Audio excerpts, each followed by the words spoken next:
All set.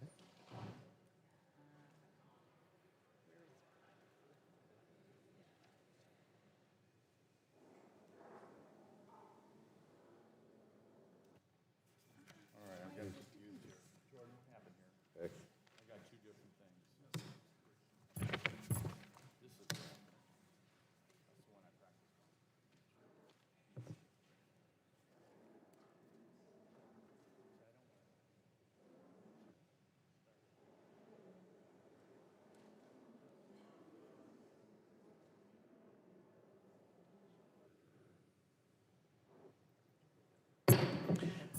Good morning, everyone. The Subcommittee on Environment and Climate Change will now come to order. I recognize myself for 5 minutes for the purposes of an opening statement. Today's hearing will examine greenhouse gas emissions associated with the industrial sector, which includes a wide range of manufactured products and processes, including several energy-intensive and trade-exposed industries.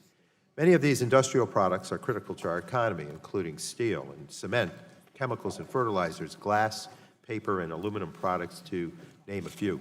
Despite their importance to our lives, they are also a large and overlooked source of emissions and projected to grow through mid-century.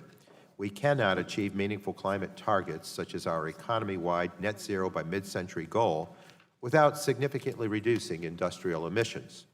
But industrial emissions can be difficult to decarbonize. They are often produced from high-temperature, long-duration heat production and chemical reactions. Unlike much of the power sector and light-duty vehicles, in many cases, cost-effective, low-carbon solutions are not commercially available yet, and there is no one solution to cut across all of the diverse subsectors. While decarbonizing industry certainly has its challenges, there are near and long-term solutions. In the near term, there are well-developed technologies and strategies that, if given the proper incentives and policy certainty, industry can start to make investments.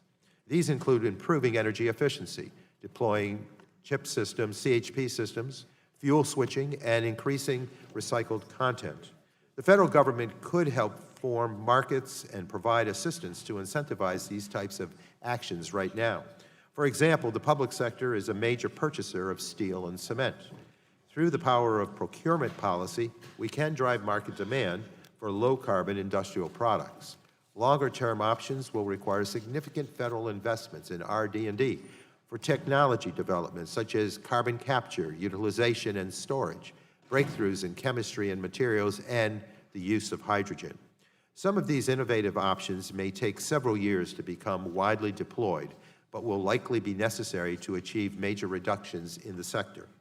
It is critical that we focus federal efforts today in order to achieve targets that are still decades away. Unlike other sectors, many energy-intensive industries face global competition. Poorly designed policies risk the leakage of pollution, production, and jobs overseas. Many of us know the consequences of deindustrialization. I do not have to look any further than my own hometown in New York's 20th Congressional District. Manufacturing has always been a gateway to the American middle class. It was the lifeblood of my and many other communities across the country. And sadly, we know what happens to communities when production moves overseas. Our policy preferences should seek to both spur decarbonization and promote domestic advanced manufacturing. Rebuilding, retooling, and reinvigorating American manufacturing must be a fundamental component of our climate response. That is why I believe it is imperative to understand and to seek to mitigate potential competitiveness concerns rather than dismiss them. At the end of the day, it is good for both us and global climate action if these manufacturers continue to operate here, where they employ Americans and produce more cleanly than their foreign competitors.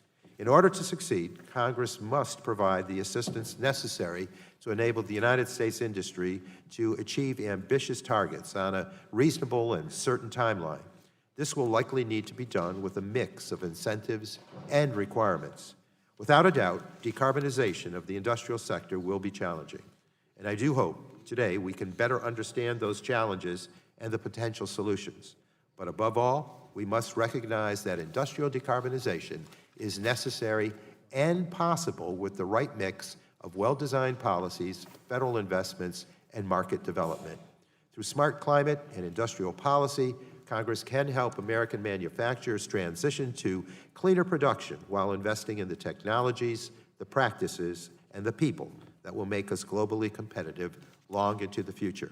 With that, I now recognize the ranker of the subcommittee, Representative Shimkins, for 5 minutes of opening statement.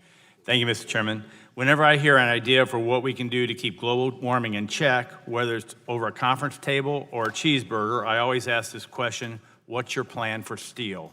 I know it sounds like an odd thing to say, but it opens the door to an important subject that deserves a lot more attention in any conversation about climate change. Making steel and other materials such as cement, plastic, glass, aluminum, and paper is the third biggest contributor of greenhouse gases, behind agriculture and making electricity. It's responsible for a fifth of all emissions, and these emissions will be some of the hardest to get rid of. These materials are everywhere in our lives, and we don't yet have proven breakthroughs that will give us affordable zero-carbon versions of them. If we're going to get to zero carbon emissions overall, we have a lot of inventing to do. Steel, cement, and plastic are so pervasive in modern life that it can be easy to take them for granted. The first two are the main reasons our buildings and bridges are so sturdy and last so long. Steel, cheap, strong, and infinitely recyclable, also goes into shingles, household appliances, canned goods, and computers. Concrete, rust-resistant, rot-proof, and non-flammable, can be made dense enough to absorb radiation or light enough to float on water. As for plastics, they have a bad reputation these days, and it's true that the amount piling up in our oceans is problematic, but they also do a lot of good. For example, you can thank plastics for making that fuel-efficient car you drive so light.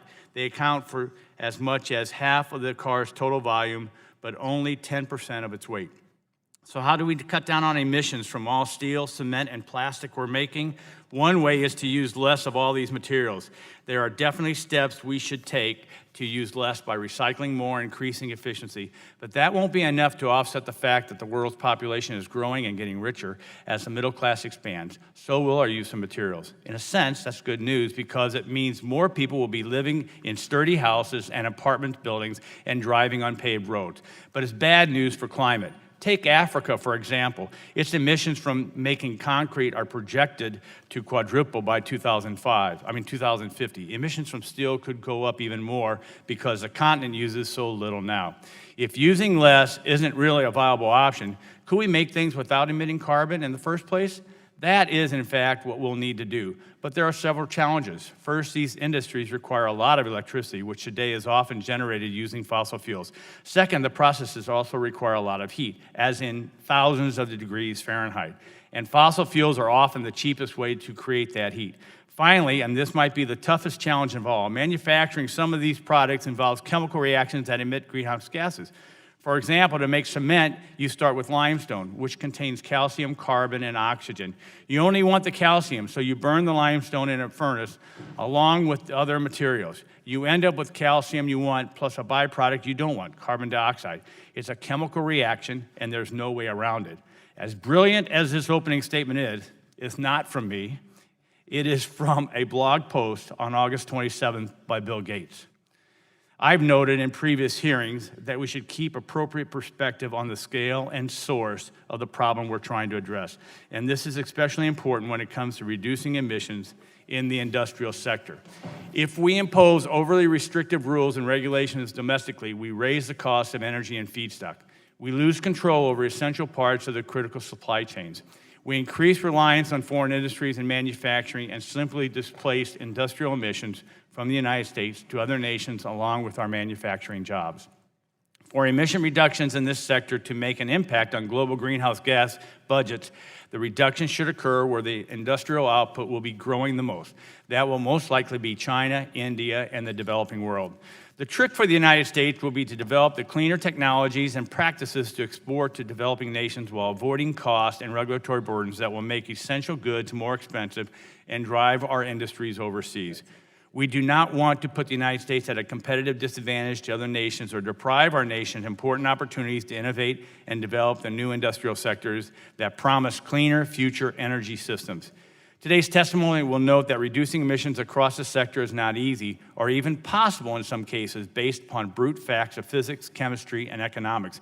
But we'll also note in this hearing that there are practical policies to pursue that can make a difference domestically and can help set the U.S. industry to advance cleaner technologies and processes in the future. Chairman Tonko, there are bipartisan legislative solutions we can sign into law this Congress that will remove some of the barriers to innovation in the industrial sector.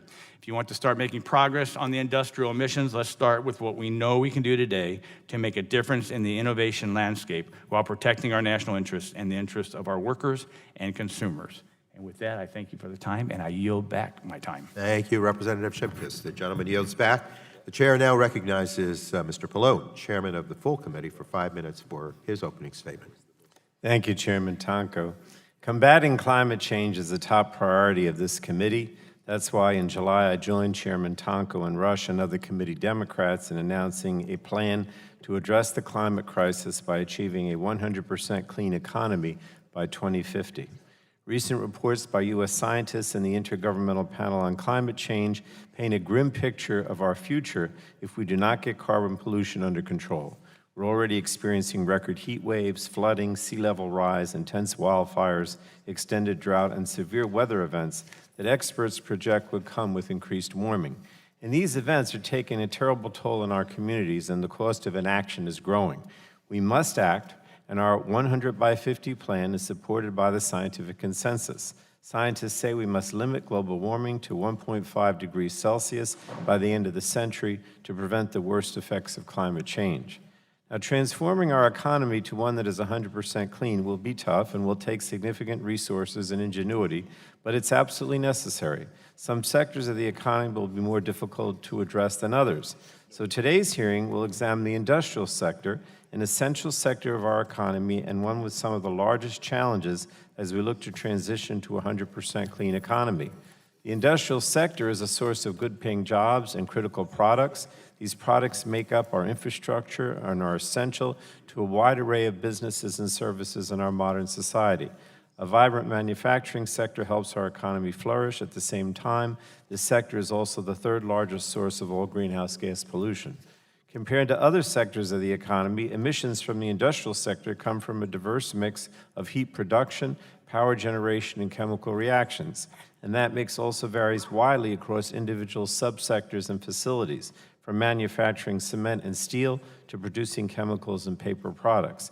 And this diversity makes the industrial sector especially challenging to decarbonize. There's no single policy that will curb carbon pollution from the entire sector. Switching to renewables and electrification will work in some areas, but not others. Capturing and storing emissions rather than eliminating them altogether will likely be the most effective way to decarbonize certain parts of the industrial sector, since creating certain materials naturally produces carbon. And transitioning the industrial sector to a clean future is challenging, but certainly possible. Pathways to industrial sector decarbonization do exist. We have many technologies available today that, with wider deployment, can improve material and energy efficiency in manufacturing and lower carbon and other harmful pollutants. We also need continued research, design development, and demonstration projects to lower costs and spur technological innovation. Comprehensive climate action provides an opportunity to transform our economy for the future. The technologies we develop and demonstrate here in the U.S. can be exported to other nations, creating new businesses and millions of good jobs in a climate-resilient economy. And climate action ensures our nation does not fall behind our global economic competitors, but instead leads the world. The rest of the world is already taking the climate threat seriously, embarking on a major transition into a low-carbon economy. We can either lead that transition or watch as American workers and industries get left behind. And cleaning up the industrial sector is essential to meeting this challenge. So I just want to mention again that I'm committed and our Democrats are committed to the 100 by 50 target and to building widely supported solutions that make the necessary pollution reductions while also strengthening our economy for the future. America has always been a leader in innovation. We can and must use our talent and resources to grow new, clean industries here and employ our workers to deliver low or zero carbon, high quality products to the world. So I look forward to hearing from our witnesses today as we continue to hear ideas about how best to reach our 100 by 50 target. And thank you, Mr. Chairman, and look forward to the testimony. Thank you, Mr. Chairman, and the gentleman yields back. The chair now recognizes Mr. Walden, ranking member of the full committee, for 5 minutes for his opening statement. Thank you, Mr. Chairman. Good morning. Good morning to our witnesses and those in the audience. We thank you all for being here. I think it's important to note that America has the most efficient energy usage when it comes to manufacturing, probably in the world, and we've led the world in actual reductions in carbon emissions over the last decade or two, and we should not lose sight of that. It has been 7 months since Mr. Shimkus, Mr. Upton, and I wrote an op-ed highlighting the need to find common sense and bipartisan solutions to address current and future climate risks. It's also been 7 months since this committee held its first hearing on the climate change, where many members on both sides of the aisle expressed interest in working together to find common sense bipartisan solutions to address climate change. Following that hearing, Mr. Shimkus and I sent a letter to Chairman Pallone and Mr. Tonko requesting the committee work together on this important issue, but unfortunately that's not happened. Our Democratic colleagues have not engaged with Republicans in a meaningful way, and the politics of climate change unfortunately seems to have overtaken rolling up our sleeves and getting to work on really bipartisan solutions. Regrettably, the loudest, most radical voices in Congress and on the presidential trail are dominating the climate debate in the party, the Democratic Party, and that's too bad, because I think there is common ground here and we could find solutions. The gap between rhetoric and reality, though, among my friends has simply gotten out of hand. Leading Democrats are calling for the elimination of nuclear power. Elimination. Fortunately, not our chairman here, but nearly every single major candidate on the Democratic side wants to eliminate or phase out nuclear power. I don't believe that's smart. Nuclear is ideal for dealing with climate change because it's the only emissions-free energy source that's available 24 hours a day. Nuclear represents over half our nation's carbon-free energy, and experts from Bill Gates to former Energy Secretary Ernie Moniz have said nuclear must be part of our energy mix going forward to reduce emissions. To reduce emissions, we need nuclear power. Democrats who are unable to say those simple words are not doing themselves or the climate crisis any good. Leading Democrats have called innovations such as carbon capture, quote-unquote, false solutions. So if your goal is to reduce emissions, that logic simply doesn't follow. We need to be encouraging these technologies, just as we have with President Trump signing into law critical tax credits for carbon capture technology.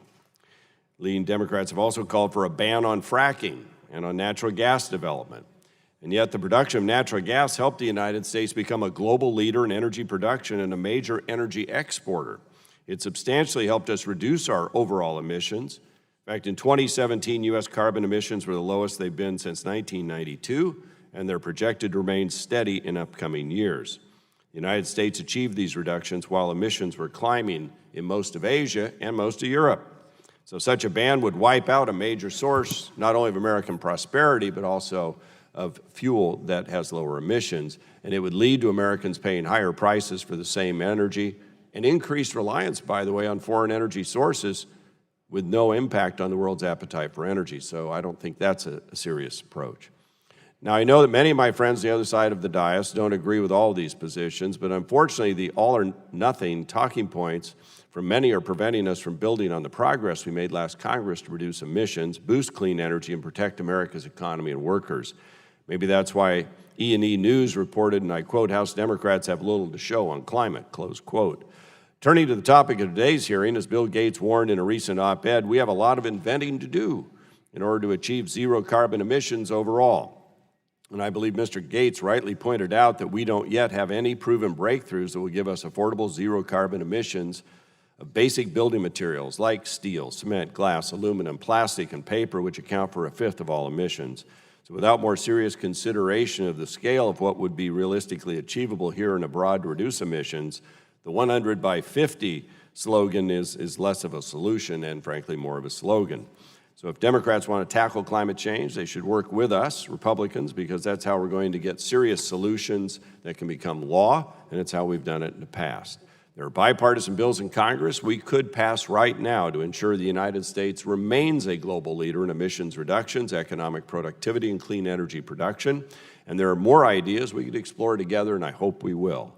We're waiting at the table. We're ready to continue the work started last Congress with our Democratic colleagues on climate policy focused on innovation, conservation, and preparation. So let's work together. With that, Mr. Chairman, I yield back. Thank you, Representative Walden. The gentleman yields back, and the chair would like to remind members that pursuant to committee rules, all members' written opening statements shall be made part of the record. Before we introduce our witnesses, we're going to take just a quick moment to fix the clock. Technical problems. Please stand by. Yeah. We're set? I think so. We're set.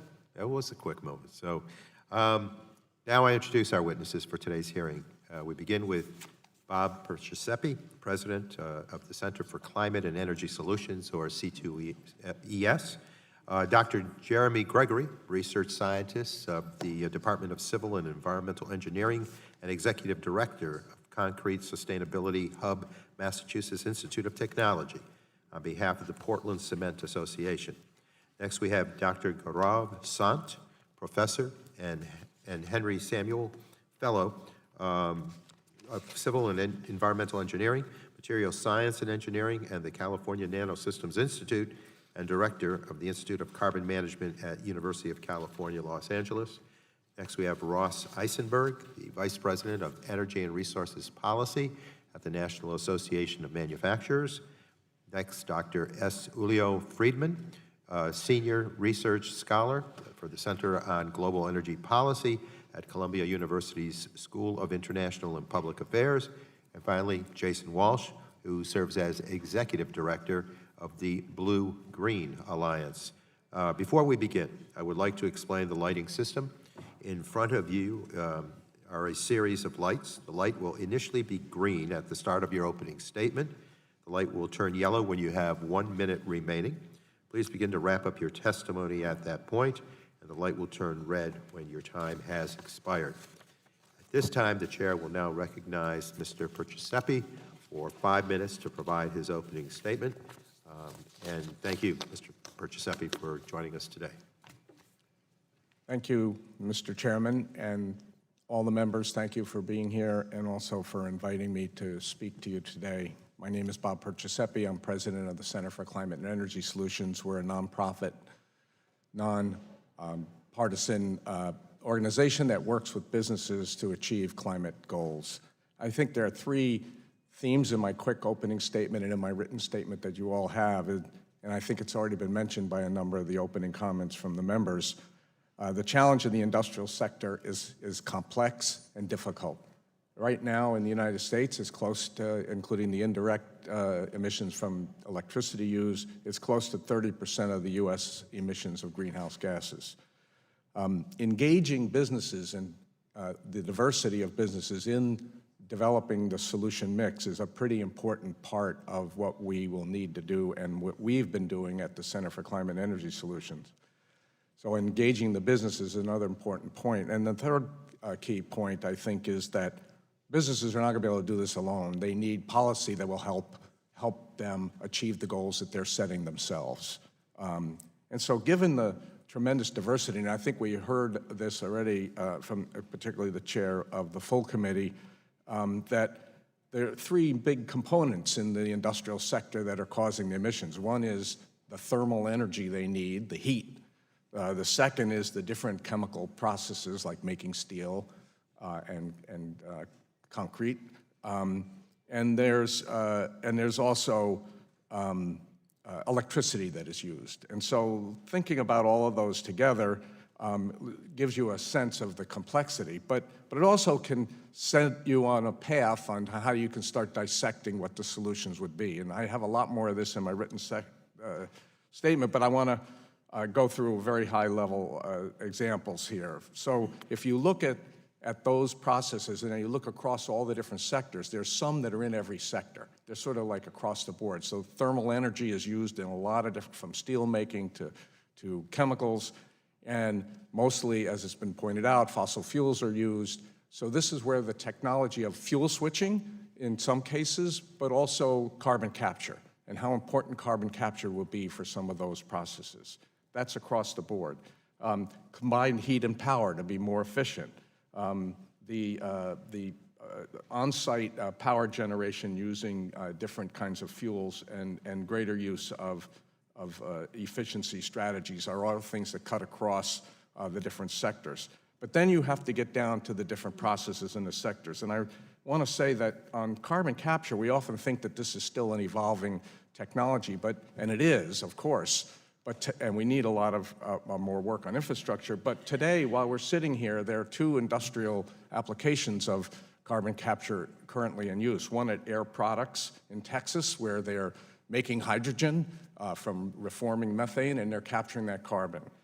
The other one is from Archer Daniel Midland in southern Illinois, who's making ethanol, and that refinery produces carbon dioxide, and they're capturing that carbon dioxide and injecting it into a saline geologic formation. Other examples that are out there in the more specific areas, manufacturing practices for steel, for instance, LanzaTech, a company that's working with the steel industry, looking at how to capture the carbon using biological methods. I'm going to do this very quickly because it's getting low here. Apple has been working with Alcoa and Rio Tinto, a mining company, to look at different ways to produce aluminum from using ceramic anodes instead of carbon anodes that create carbon dioxide. Dow, DuPont, and BASF are looking at pathways to make propylene oxide, which is a basic building chemical for many products that we know of, from de-icers to food additives to personal care items, and they're looking at new approaches there. And Lafarge Holcim and Solidia are looking at the very things that several of you have already brought up, the cement manufacturing process, and how to use different approaches to both the cement itself and how it could absorb carbon, but also how to use carbon in the curing, different approaches in the curing processes, which can reduce emissions by up to 70%. The last thing I want to mention very quickly is I think several people brought up the issue of competitiveness, and I think whenever looking at the policies that could help support this, including a price on carbon, looking at the trade-exposed companies in the United States and their international markets, it's important to include provisions that will deal with that. We believe there are many approaches to dealing with that, and would love to work with the committee when that time comes. And I'm going to stop there. Thank you very much, Mr. Perciasepi. And now we'll go to Dr. Gregory, please, for 5 minutes. You're recognized with your opening statement. Good morning, Chairman Tonko, Ranking Member Shimkus, and members of the subcommittee. I'm pleased to be here on behalf of the Massachusetts Institute of Technology's Concrete Sustainability Hub and the Portland Cement Association to talk about concrete's role in a sustainable, low-carbon economy and how Congress and the cement and concrete industries can work together to achieve this goal. I'm the executive director of the MIT CS Hub, a dedicated interdisciplinary team of researchers working on science, engineering, and economics for the built environment since 2009. PCA is the premier organization serving America's cement manufacturers.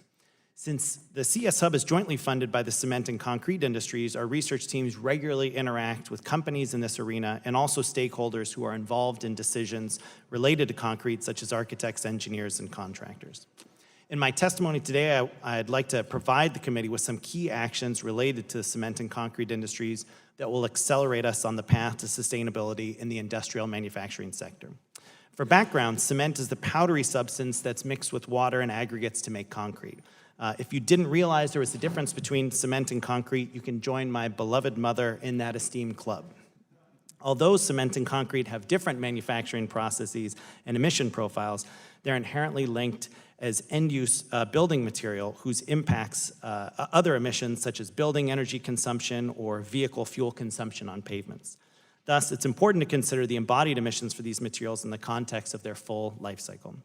Furthermore, concrete is the most used building material in the world for a reason. It's a relatively low-cost and low environmental footprint material that provides critical functionality for buildings and infrastructure. It's necessary to meet societal goals for sustainable development. There are 4 primary levers for reducing cement production CO2 emissions. 1, improving the energy efficiency of the cement plant. 2, switching to alternative fuels that are less carbon intensive than conventional fuels, such as biomass and waste materials. 3, increasing the use of low carbon materials in the production of blended cements. And 4, using emergent carbon capture and utilization and storage technologies, including in the production of new building materials.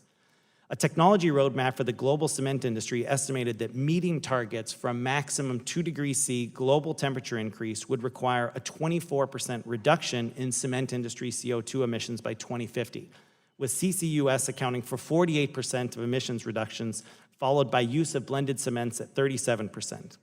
There are fewer CO2 reduction opportunities associated with thermal energy efficiency or switching to alternative fuels, and thus they only accounted for 15% of cumulative CO2 reductions. Nevertheless, there are several opportunities to improve energy efficiency and increase use of alternative fuels, and the cement industry in the U.S. has made significant strides towards these goals.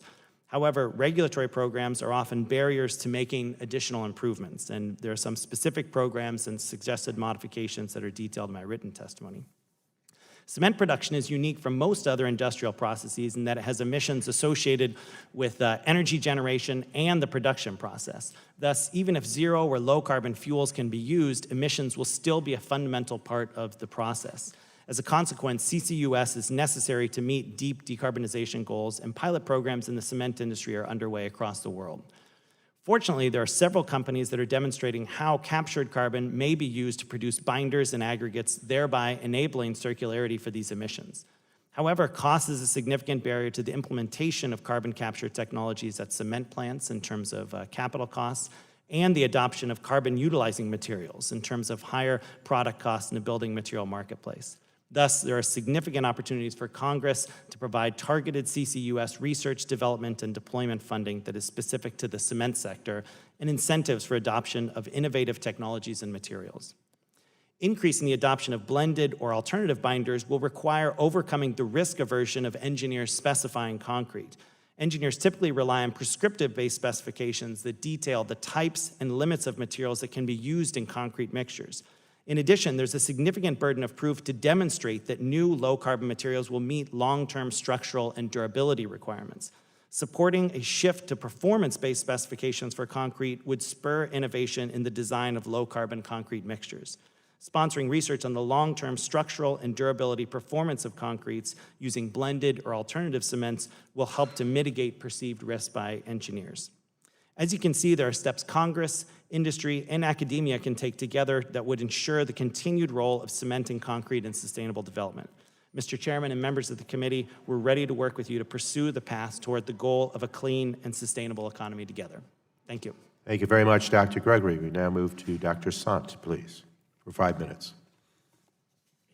Thank you, Chairman Tonko, Ranking Member Shimkus, and members of the subcommittee for having us here today. I'm going to try and build a case to try and talk about the idea of how do you really achieve net zero emissions with 6 talking points. The first one is, I think, and as has been said quite a few times before, heavy industry operations are foundational to the world that we live in. So you can look at the screen on your iPhone, you can look at the building that we're in. All of this came out of heavy industry operations. So an important part of what heavy industry does is actually provide us with a way of life that we actually have and the way of life that we live. Of course, this comes at a price. It comes at the price of carbon emissions, which are very substantial, a third, as we've heard others say. But we should also keep in mind that this is really what provides us with the standard of living that we have today. And it's about a century and a half of deployment of these technologies, which really leads us to where we are. The second part, with regards to decarbonization, is we really need to keep in mind potentially the most critical need to mitigate the accumulation and release of carbon dioxide into the atmosphere is regulatory certainty. And that being said, regulatory certainty is the minimum pathway that we need to undertake to determine what happens next. Of course, engineering solutions are a big part of this, but engineering solutions really need to focus on simplicity. We need pathways which are simple, which can bolt on to existing facilities, because as you can imagine, building a cement plant or building a refinery or building a steel plant, these are all really expensive undertakings. What that means is we cannot do this at substantial cost burden. So we need to think about simple ways how you do process integrations and optimizations to make sure that we integrate with existing processes simply enough without disrupting our way of life while we think about carbon management. When we think about mitigation solutions beyond carbon capture and storage, we need to curate other pathways. And I think utilization, carbon dioxide utilization, is an important part of this because it can result in the production of saleable products. As an example, think about CO2 concrete that we are working on, which involves the absorption of carbon dioxide into concrete. However, I will caution by saying while these pathways are very attractive, and especially so in the short term, They're fractional solutions, so they're by no means a comprehensive pathway to carbon management, but they're an important short or medium-term pathway to being able to think about beneficial ways by which we can reutilize CO2. When we think about economic incentives, systematic and substantial federal support is needed to innovate, mature, de-risk, and bring down the costs of technologies. This is something which has happened and which continues to happen, which will need to expand substantially so in time to come. Across technology readiness levels and across both basic and applied research. But beyond R&D support, we need to have support of policy, strategic actions, and consistency in messaging.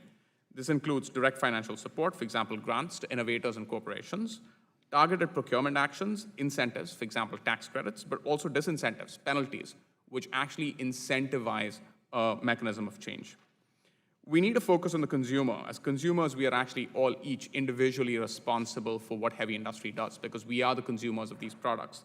That being this case, we need to build consumer awareness and conscientiousness to achieve carbon efficiency individually and societally. This is extremely important, and as an example, you can think about our programs in energy efficiency that we've had in place for decades now. They've been an extremely important part of how we've achieved energy efficiency by imposing standards, by having products which are energy efficient, by pointing out to the consumer that there is benefits in this. And so there is a pathway that you can follow that's based on what we will call a carbon efficiency standard. We want to keep in mind that the US provides effectively the knowledge reservoir to the world. This has come about over the last 70 years or so by consistent, systematic, and deep spending in R&D dollars that go to US universities and national laboratories. A lot of the innovations that we take for granted around us, going from the iPhone to the internet, actually came out of these places. And that being the case, we want to make sure that we continue to provide this nature of support because we want to also establish a basis of carbon leadership industrially. A couple of other things to keep in mind when we think about heavy industry. These are what you classically call commodity sectors, which means that they are comparatively low profit, very high volume. And so you've got to think carefully about what are really the nature of pathways that need to be undertaken when sectors of the sort think about change. It's not easy to build a new cement plant. It's not easy to build a new steel plant. So when we think about strategic actions, we need to think about a way that you both integrate regulatory certainty and a market pull that both demand a change in how we function. Finally, I think the closing comment to be made is really one of competitiveness. The rest of the world is looking very aggressively at standards around carbon efficiency and carbon management. You don't want to have US corporations which are at a competitive disadvantage because they've got to have two standards to function with, one in the US, one elsewhere. And I think that particularly demands that we establish a basis of consistency where US corporations continue to lead the world in carbon efficiency. With that, I'd like to conclude. We thank you very much, Dr. Sant, and we now move to Mr. Eisenberg for an opening statement for 5 minutes, please. Good morning, Chairman Tonko, Ranking Member Shimkus, Ranking Member Walden for today, members of the subcommittee. My name is Ross Eisenberg. I'm delighted to be here representing the National Association of Manufacturers and talk about our commitment to climate change. In the eyes of America's manufacturers, it's time to act on climate now. And the real question for policymakers should not be whether to act, but frankly, how to do so effectively. Manufacturers are doing our part. We have been and we will continue to do that. Over the past decade, manufacturers in the United States have reduced the carbon footprint of our products by 21%, while we've increased our value to the economy by 18% over that same time frame. Overall, the US manufacturing sector has one of the world's lowest carbon intensities per dollar of GDP because we're so efficient. A fraction of the carbon intensities of other major manufacturing economies like China and India. For example, just to put a finer point on this, aluminum produced in the United States is less carbon intensive than just about any other aluminum produced somewhere else and imported into the United States. It is 3 times cleaner in that respect than aluminum produced in the Middle East and imported to the United States. It's 4 times cleaner than aluminum produced in China and imported in the United States. So our efficiency is a win here for us, and we should really be encouraging manufacturing to come back and really operate here because that's where it's going to be done the cleanest. The type of deep decarbonization called for by this committee would require a dramatic set of technology and lifestyle changes across the economy. It's going to be extremely difficult. That is pretty much without question. It's going to require us all to work together here and around the world, and it will almost certainly carry a cost. It is not, however, impossible. I want to make that clear. It is not, however, impossible. and we're at the table for this discussion for that reason. Manufacturers do appreciate the careful, considerate, deliberate approach that this committee has taken to listen to us, frankly, and to have the conversation that you're all having. In the course of those deliberations, two prevailing views have really emerged. The first is, should we really be focusing on enabling innovation, and the other is should we be empowering the government to take action? In the eyes of manufacturers, we believe we need to do both. And here's why. We need innovation because the manufacturing sector is different from other sectors, and the technologies that may work in other sectors just may not work so well in ours. The process used to make a brick is substantially different than the process used to make steel or paper, rubber, plastic, fertilizer, aluminum, not to mention finished goods like trucks and cars and airplanes and food and beverage and electronics. Innovation is and always will be the key to reducing the carbon intensity of those sectors, and it's encouraging to hear everybody on this panel really say the same thing. Innovation by itself, however, is just not going to be enough. And so for that reason, the federal government does have a clear role in setting climate policy. This begins by re-engaging on the international stage to achieve a binding, fair global climate treaty. And with that backdrop, we hope that the Congress will enact a single unified climate policy that meets specific targets, ensures a level playing field, and avoids carbon leakage. In other words, not simply outsourcing our carbon to another country that has lower standards than we do. And it'll preserve consumer choice and manufacturing competitiveness. My written testimony provides more details on both of these proposals, but together, we believe they should be the foundation of the U.S. response to climate change. Now, as we embark down this road, we need to have a serious discussion about cost. For manufacturers, the math really does matter. The average manufacturer pays about $20,000 per employee per year to comply with regulations. The small manufacturers pay even more, about $35,000 per employee, because they can't scale it up. Any new cost imposed by a climate policy will be added to that already hefty base of costs and regulatory expenditures. So to the extent that manufacturers have to bear those extra costs, Congress should consider reducing regulatory, tax, or other economic burdens to basically make manufacturers whole and keep us whole and keep us competitive. The math also matters for the internal decision-making, and I think that's something that I really want to stress today. A great deal of the potential reductions are going to come from installation of new equipment, new processes, innovation, essentially. Manufacturers budget for discretionary investments like this. They're always looking to make these investments. But at the end of the day, the decision on whether to spend that money involves consideration of a wide range of factors, including payback time, the risk of stranded investments, operating risks, reliability, environmental permitting, and external factors like the future of the plant itself in a competitive environment. Focusing on this math should be a top priority of anyone seeking to reduce the carbon intensity of the manufacturing sector. The NAM believes we can be a part of the solution, and we look forward to working with this committee to pass and implement some of our preferred policy solutions. There are many near-term actions that we believe Congress and the administration could take to accelerate our progress towards deep emission cuts. My written statement includes a number of these, and I hope we can talk about them during the Q&A section.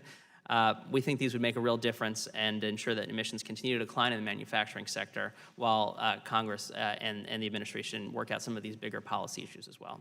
I appreciate the time to testify today, and thank you.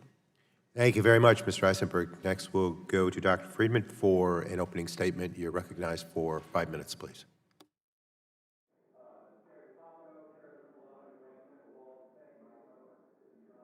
There we go. Chairman Tonko, Chairman Pallone, Ranking Member Walden, all of the members here. I'm so delighted to see so many people here for so long. Thank you for calling this hearing and for inviting me to testify. My name is Dr. Julio Friedman. I'm the only one you'll ever meet. This is the 5-minute version of the 5-hour testimony. I ask that you, if you have any questions or follow-ups, please invite me back. I'm a resource and you know where I live. This is an intensely difficult and complicated topic. This is not something that is easy or digestible in sound bites. You already have my testimony.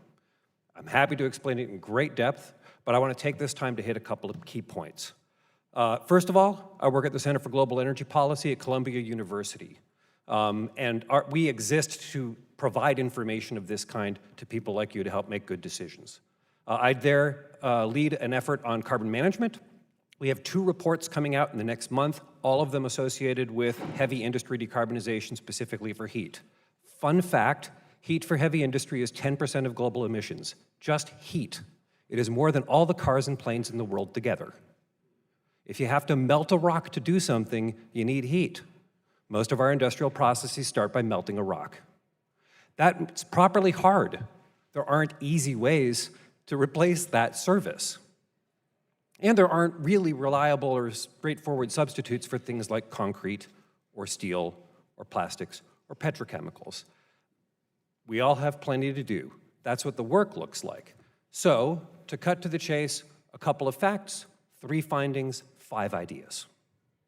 Couple of facts. The good news is that most of industrial production in the United States is concentrated in a couple of geographies. New Jersey, Texas, California, Oklahoma, Chicago, there's along the Great Lakes, these things are all in one place. That actually means that there's ways to think about managing them in a straightforward way. Another thing that's helpful to understand in this is that, as many people have mentioned, these are internationally traded commodities for the most part. As such, the margins are small, and small increases in cost and price have dramatic increases in market share. And of course, these sit in communities which have a great deal of stake in them, both positive and negative. In some cases, these are real sources of pride. They're essential sources of wealth for these communities. At the same time, many of these facilities are also sources for pollution. There's questions about environmental justice associated with that. So these are fraught, complex issues. And that's exactly why we need deliberation, discussion, and thought. So a couple of other quick facts, then 3 findings, 5 ideas. Quick facts, like I said to begin, we don't really have substitutes for this stuff. Second, the assets are long-lived. A steel plant or a petrochemical plant that exists today is going to run for a long time. That means that the idea that we'll just replace it with some other thing is unlikely in the near term. We're on the clock on climate change, so we have to make rapid emission reductions, so you have to work within the existing asset base.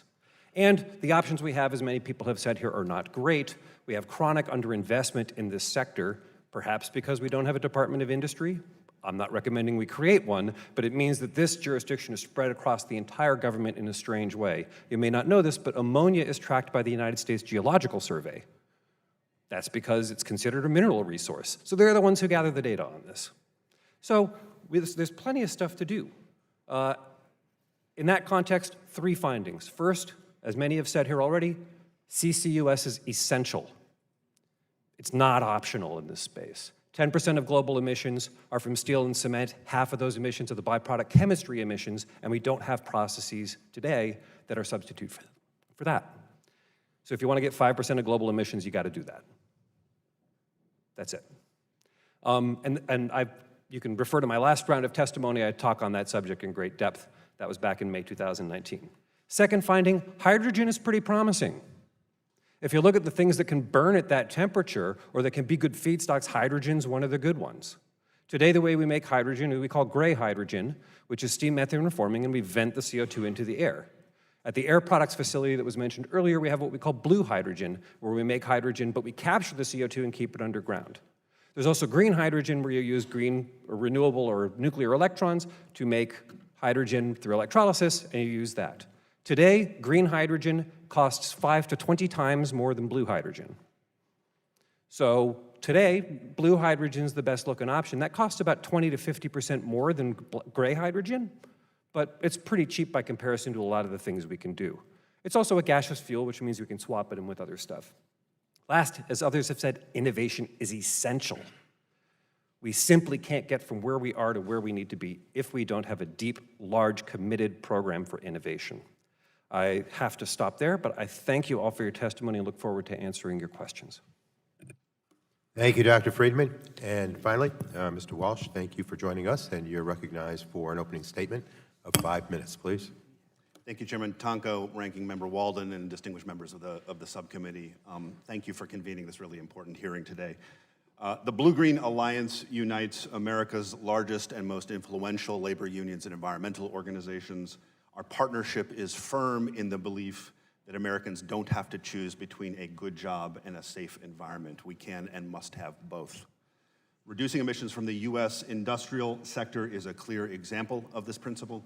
If done right, a robust federal commitment to rebuild American manufacturing and reduce greenhouse gas emissions from this sector will grow American competitiveness and secure and create a new generation of good middle-class jobs across America. The industrial sector is the largest source of emissions in the United States when electricity is distributed to its end use. And importantly, emissions are projected to increase significantly between now and mid-century by roughly 17%. That compares to other sectors that, at least under a business as usual scenario, are projected to see flat or declining emissions. So any gains that we see in other sectors would be more than outweighed by increases in industrial sector emissions unless we act. Tackling industrial sector emissions must therefore be central to any climate strategy moving forward. This is a significant challenge, as has been pointed out by a number of my fellow witnesses. Reducing emissions to the level required by climate math, which is pretty brutal, will require smart policies, tremendous technological ingenuity, and significant investment. But we've barely gotten started. Policymakers and philanthropy have focused to date on emission reductions in other sectors, right? Buildings, power, transportation, all for very good reasons. But the industrial sector has received relatively little attention by comparison, and it will be the single hardest sector to net out zero emissions in. Tackling emissions is also an issue of global economic competitiveness. Prioritizing investments in U.S. manufacturing will not only reduce emissions, but will create and retain good jobs in the United States for two primary reasons. One, a significant proportion of emission reductions can be realized by reducing energy waste.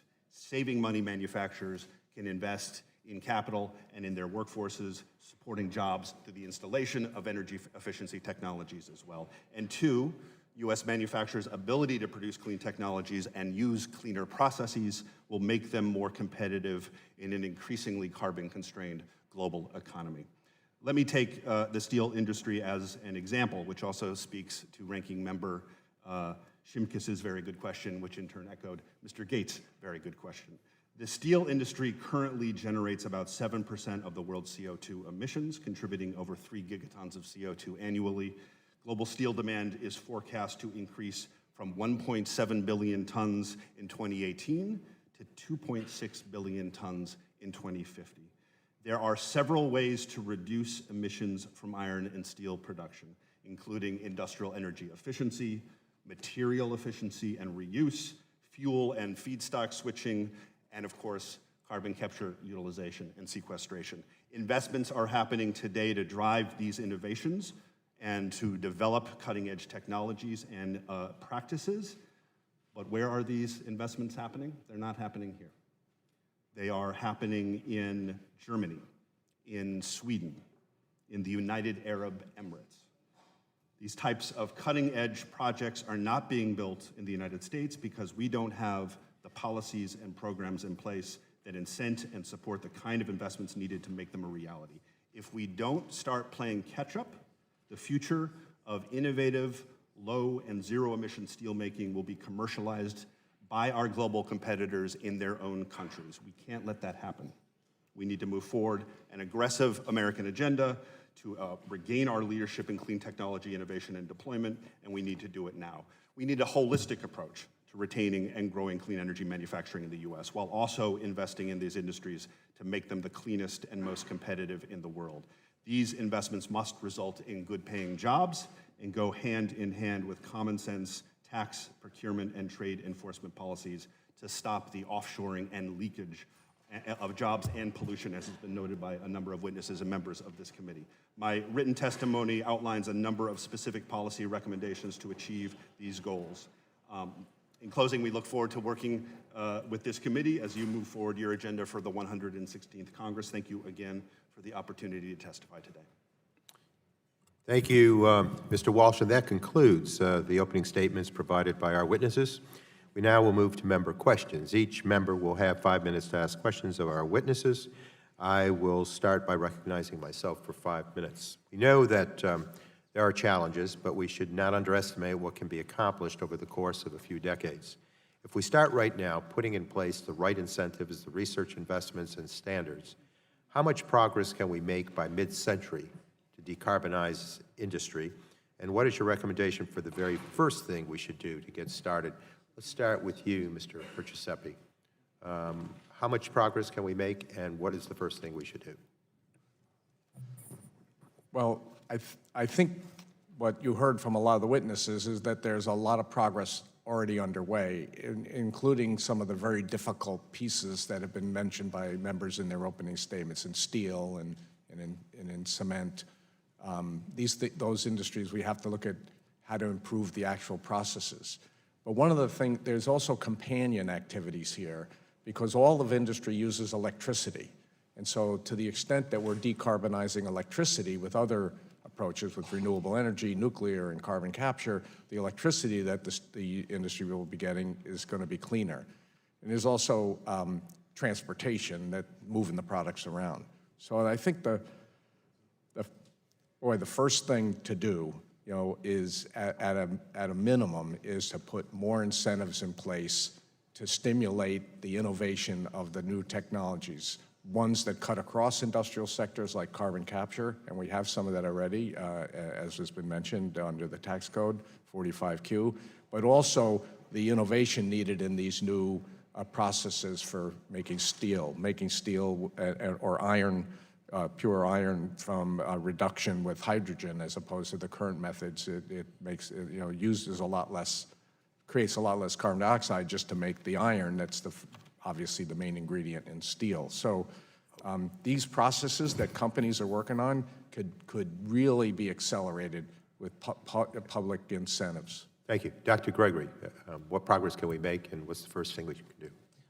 I think that actually one of the simplest things that can be done that are specific to the cement and concrete sector are related to this use of performance-based specifications that I mentioned. Because, you know, we heard a lot of discussion about CCUS, which should definitely be done, but if we develop new materials that have a lower carbon footprint, but we can't create a market demand for them, then they won't be used. And we've already seen failures of companies that produce these things in this country who couldn't do it in a cost-competitive way, and also couldn't get adoption of this from engineers who use it. And so encouraging essentially engineers, rather than to say, this is the mixture that we've already used, that's something safe and we know, get them to say, what are the performance metrics that you're interested in, and then tell me what the measurement is of the carbon footprint as well. And believe it or not, that sounds like a simple and obvious thing, but it's sort of like, instead of using a specific recipe to make cookies, tell me what are the kind of cookies that you're interested in, what are the attributes of them. That's what we need for materials as well, to create demand for these low carbon materials. Okay, we have about 2 minutes remaining for my time.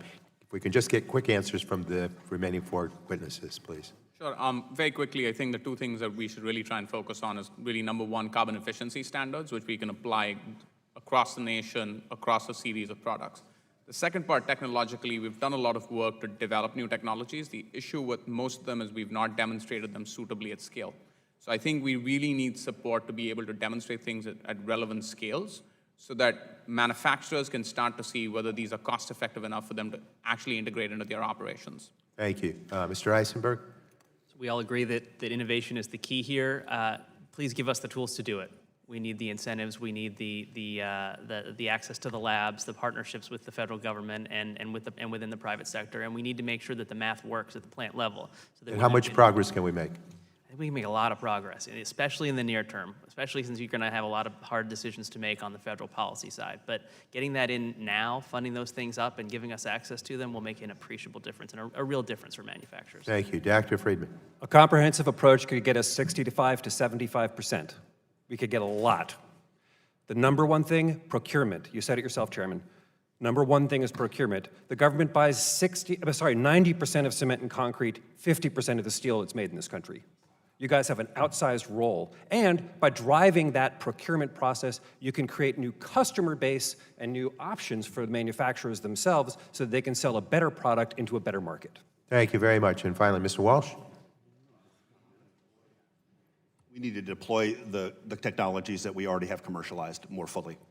Industrial energy efficiency, cogeneration, we can carve about 15 to 20% of emissions out of the industrial sector as a whole. Industrial sector decarbonization is really hard, but one of the ways in which it is easier is that we know where those facilities are. We also know from DOE's Barriers to Industrial Efficiency report, which was issued in 2015, that one of the primary barriers for manufacturers is lack of information. They don't know the technologies are out there, they don't know the payback times, they don't know different pathways. We've got a whole set of resources at DOE, at the Advanced Manufacturing Office, and our national labs that could be brought to bear. It is nothing but benefit for U.S. manufacturers.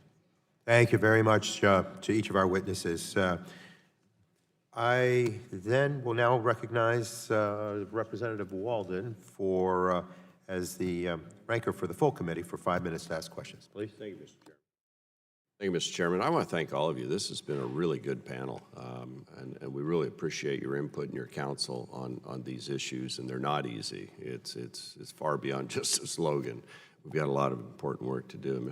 Dr. Gregory, we're glad to have you here. I understand you grew up in Bend, Oregon, so there's two of us from the 2nd District here at least. We appreciate that.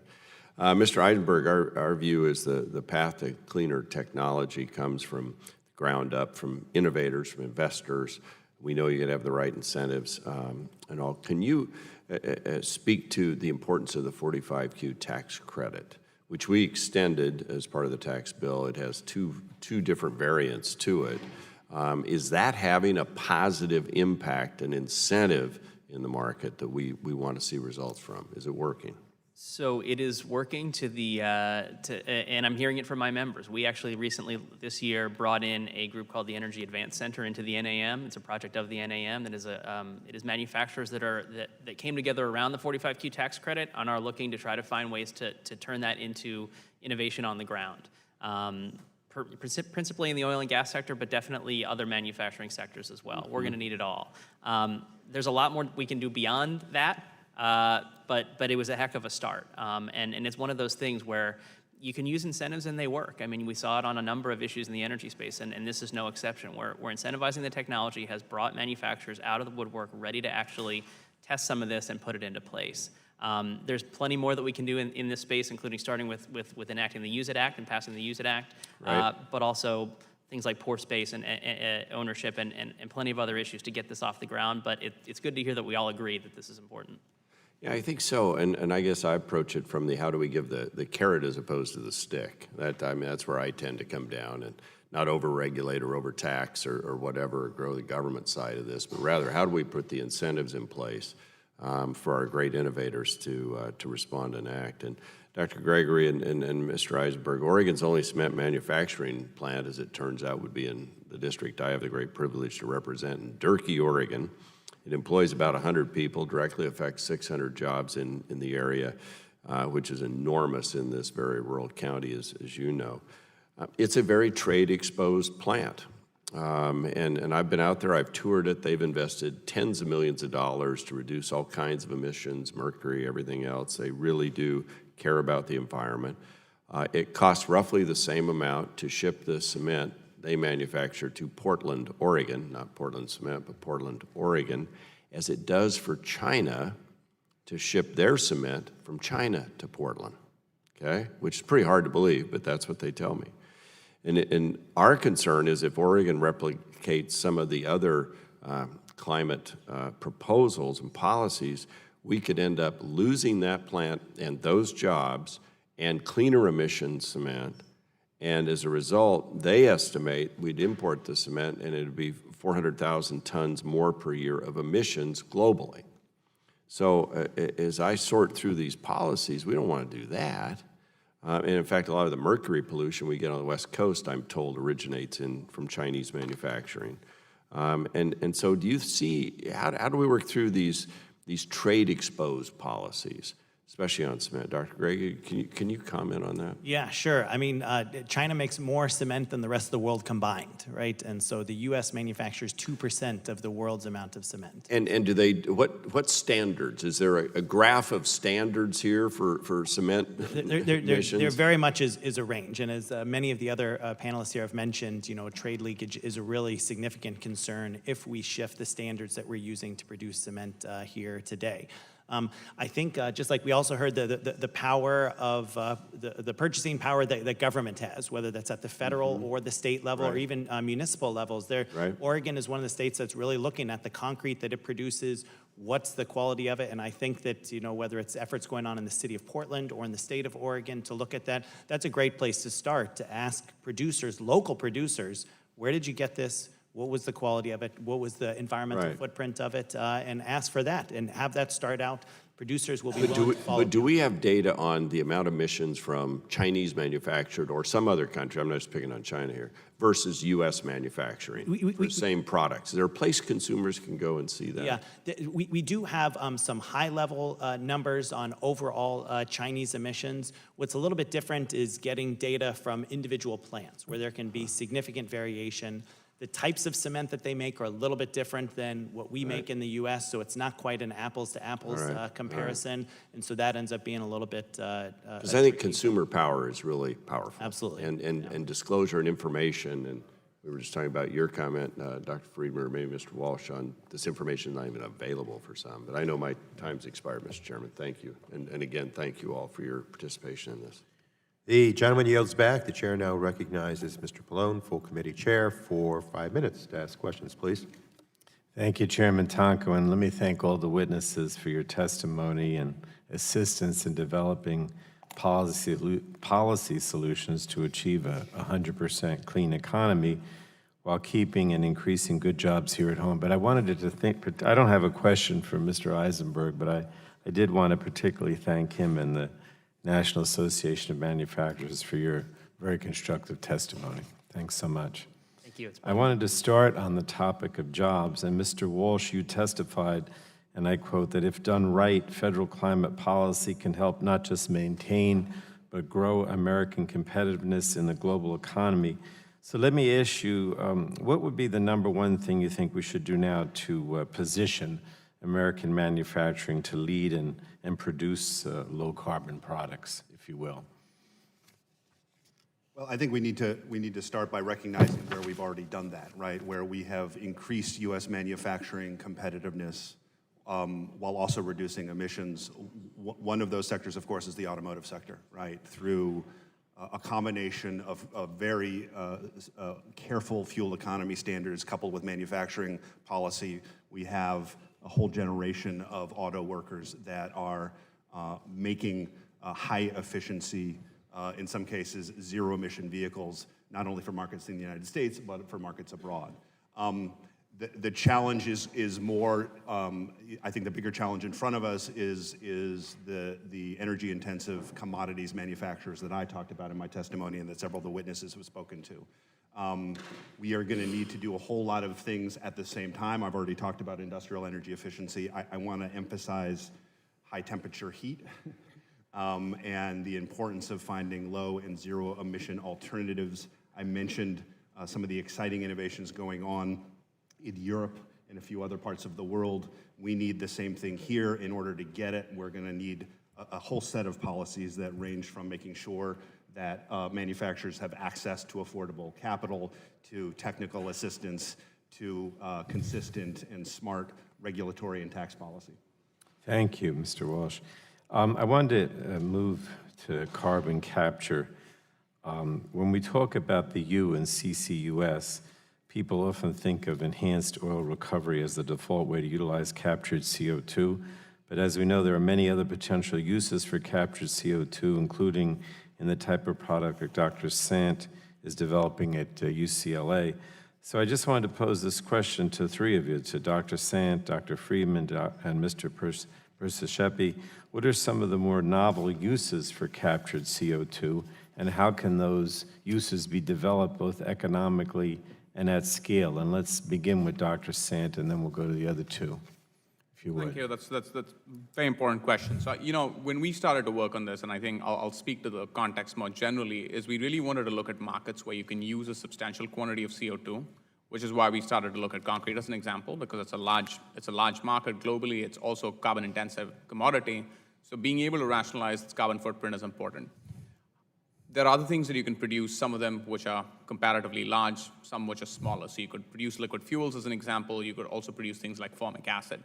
I think the question around utilization is extremely significant because, first, to point out, it's highly unlikely we'll ever use anything more than about 10 to 15% of global emissions to be able to produce products. So it's not a pathway for carbon management, globally speaking. However, it is an important revenue generation pathway to undertake in the short to medium term to be able to create utilization solutions. However, I think we need to be very pragmatic and analytical about utilization solutions to make sure that the life cycle analysis does actually demonstrate that you're using more CO2 in the utilization step than you emit. And I think this is something that we often lose sight of, but I think this is something we need to be critically focused on.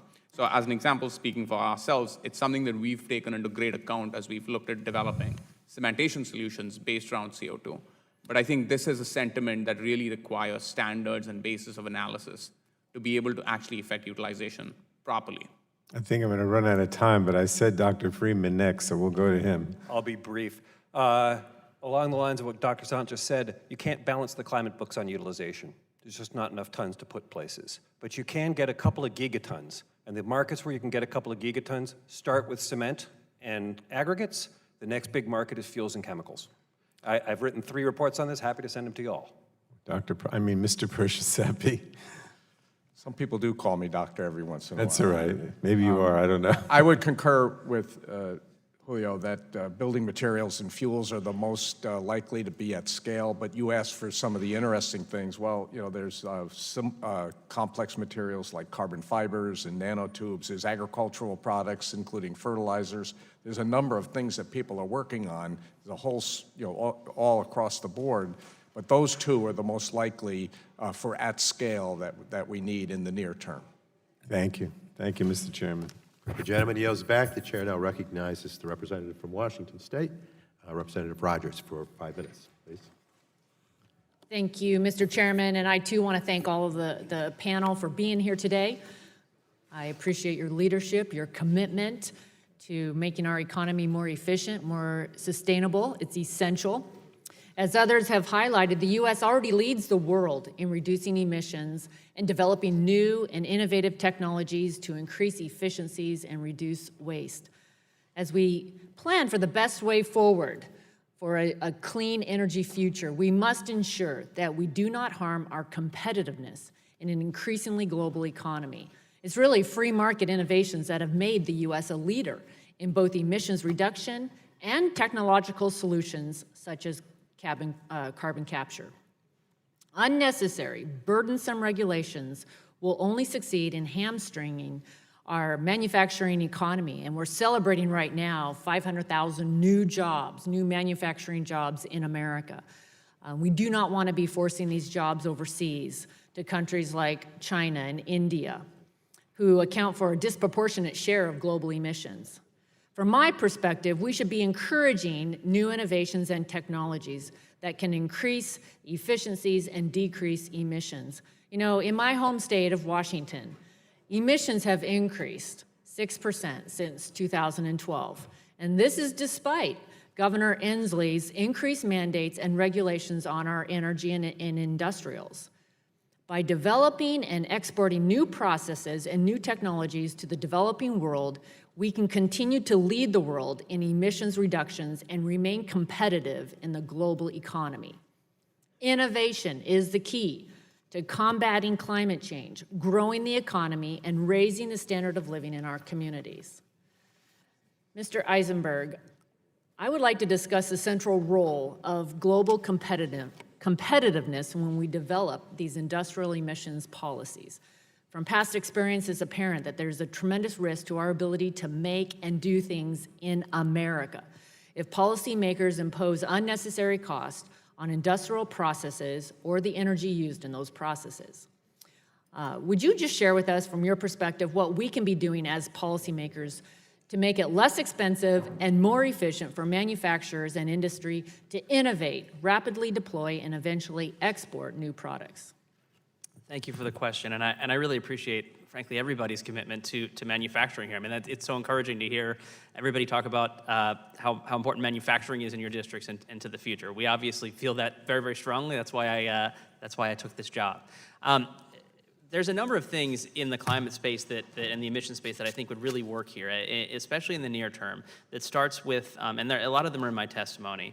I'll quickly run through a bunch of them. First things first, there's a bill called the Clean Industrial Technology Act that came out of the Science Committee, I believe has dual jurisdiction here. It would create basically a program at DOE that would have sort of long-term focus on decarbonization of the industrial manufacturing sector. That's one way to really get us out there doing this kind of work with the government and with the labs and making it happen. ratify the Kigali Amendment or enact legislation that will get you there, that will reduce serious tonnage and keep us competitive on the greenhouse gas side.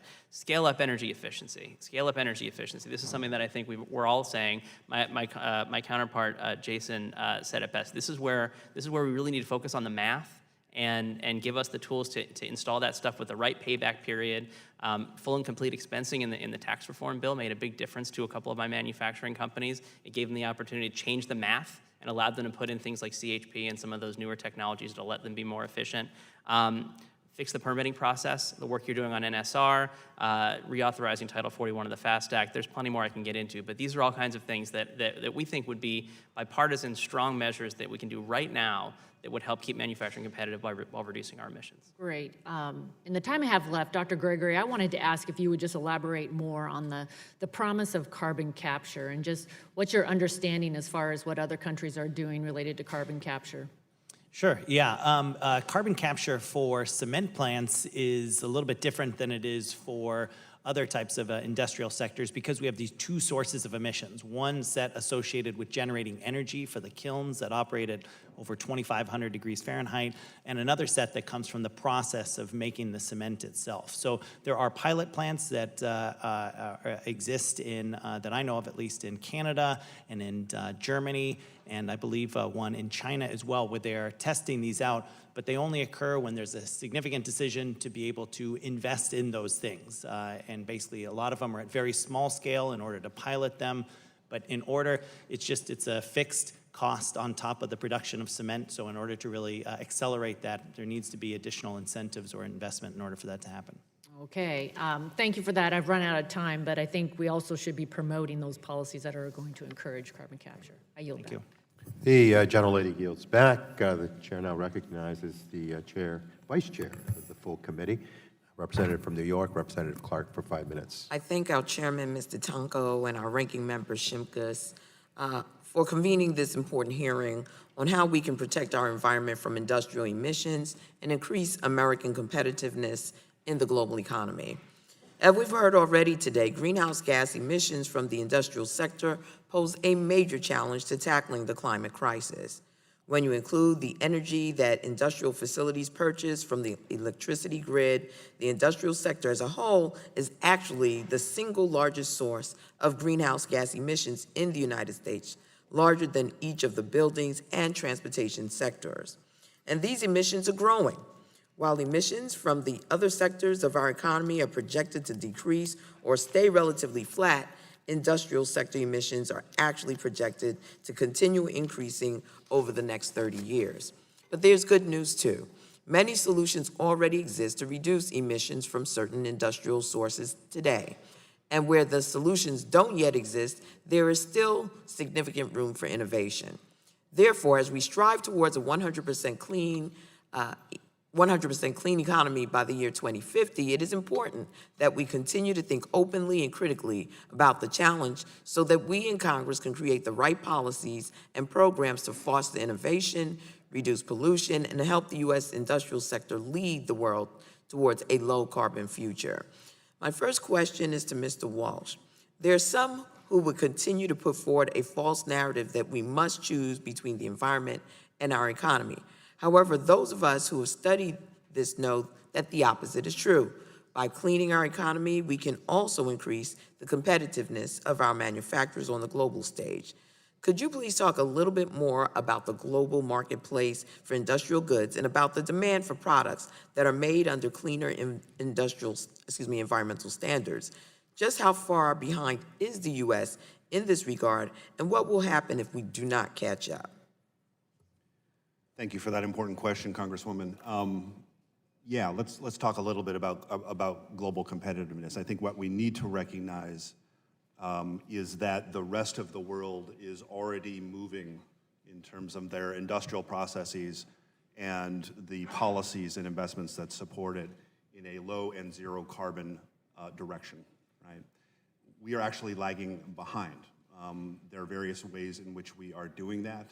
Certainly the fact that we have withdrawn from the Paris Agreement, or in the process of doing that, the only nation in the world that is a significant signal.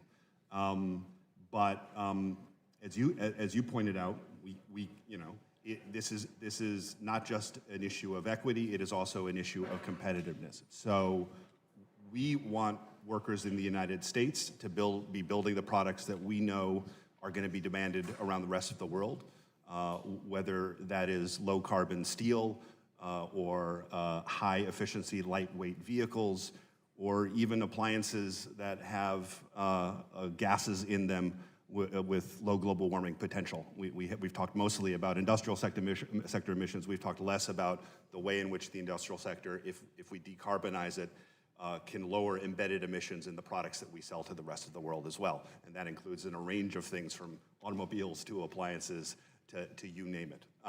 So when we talk about global competitiveness, I think your question is really on point, because we need to be talking about where this world is going, where markets are going, and where we're falling behind. Dr. Freeman, I saw you somewhat nodding and pointing. Did you want to add to that? Yeah, absolutely. This is a key question that always comes up as well. How do we think about China and what makes sense? Because they're a huge source of industrial emissions. We have to have a better product to sell.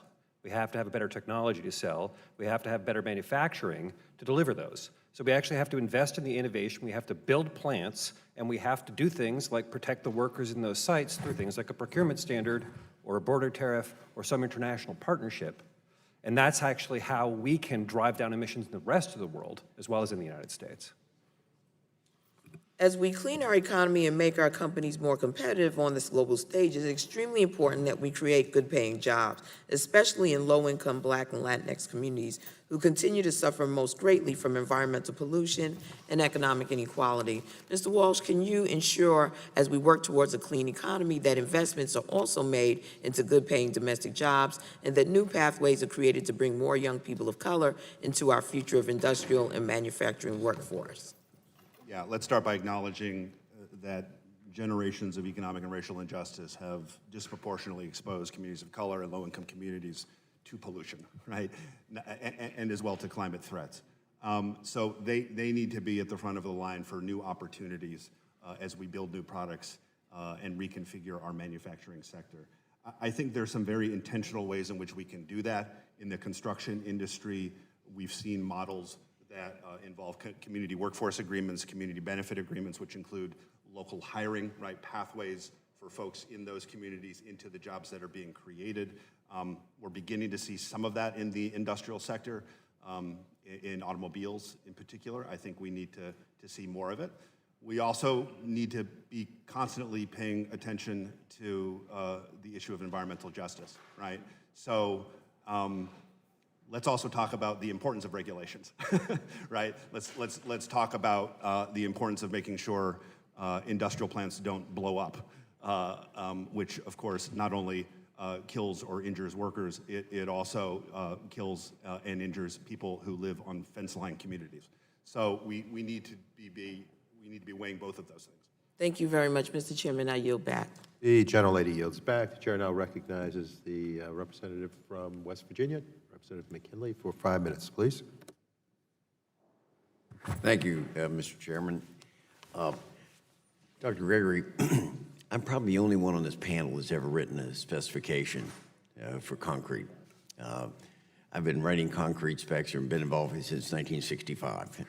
And one of the things that pointed out was the fight we had, the contradiction, where people wanted to use fly ash as a hazardous material and not allow it to be used in concrete. I'm without a doubt, I think you would say we want to continue to use fly ash in concrete. Yes, absolutely. So we were able to prevail on that. There was quite a fight on that. But I want to learn from the rest of the panel here on this. I think this concept of being able to get down to zero emissions, it can be achieved. It's going to be very expensive to do that, but we can achieve that. But the concern I have is we're just addressing America. We're not addressing our competitors. And we know that Gina McCarthy would come before this panel in years past, and she said, yes, we can do these things, we can lower emissions in America, but it won't really make any difference.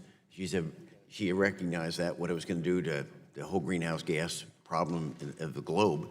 And she said, we're trying to get people to lead, we're going to lead, and the other nations are going to follow. But it was John Maxwell that said, a leader who has no followers is merely a man taking a walk. And I'm afraid what's happened here in America is we're just taking a walk. We're not getting other nations to follow. Look at greenhouse emissions over the last 16 years. In America, those emissions, and several of you testified, that America is already voluntarily reducing its emissions by 16, and I think, Eisenberg, you might even said 21%. We're already making those reductions. But in the meantime, India has increased its emissions by 235%, and China by 290%. They're not following what we're doing. We're putting ourselves at a disadvantage. So what I'd like to hear from you is, why should we expect any other nation to follow our lead? Why are they going to put themselves at a competitive disadvantage by us making that reduction? Why are they going to adopt that? Can any, Eisenberg, you want to share on that?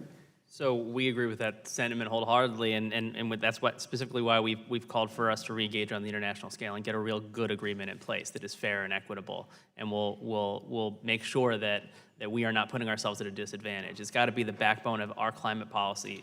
But how? Don't go 30,000 feet with me. How do we get it? Is it in a trade policy, or what are we going to do to get other nations to adopt so that we're on a level playing field? Because I'm afraid what's going to happen is more and more of our companies, the industrial companies, are going to locate or essentially go offshore and outsource their CO2 emissions because it's going to be cheaper to operate someplace else.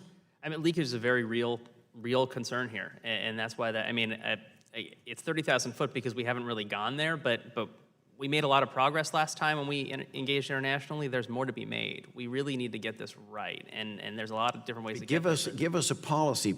How do we adopt, what is a policy that would allow us to be competitive, that would force other nations to adopt a standard that we all are producing it under those low emissions?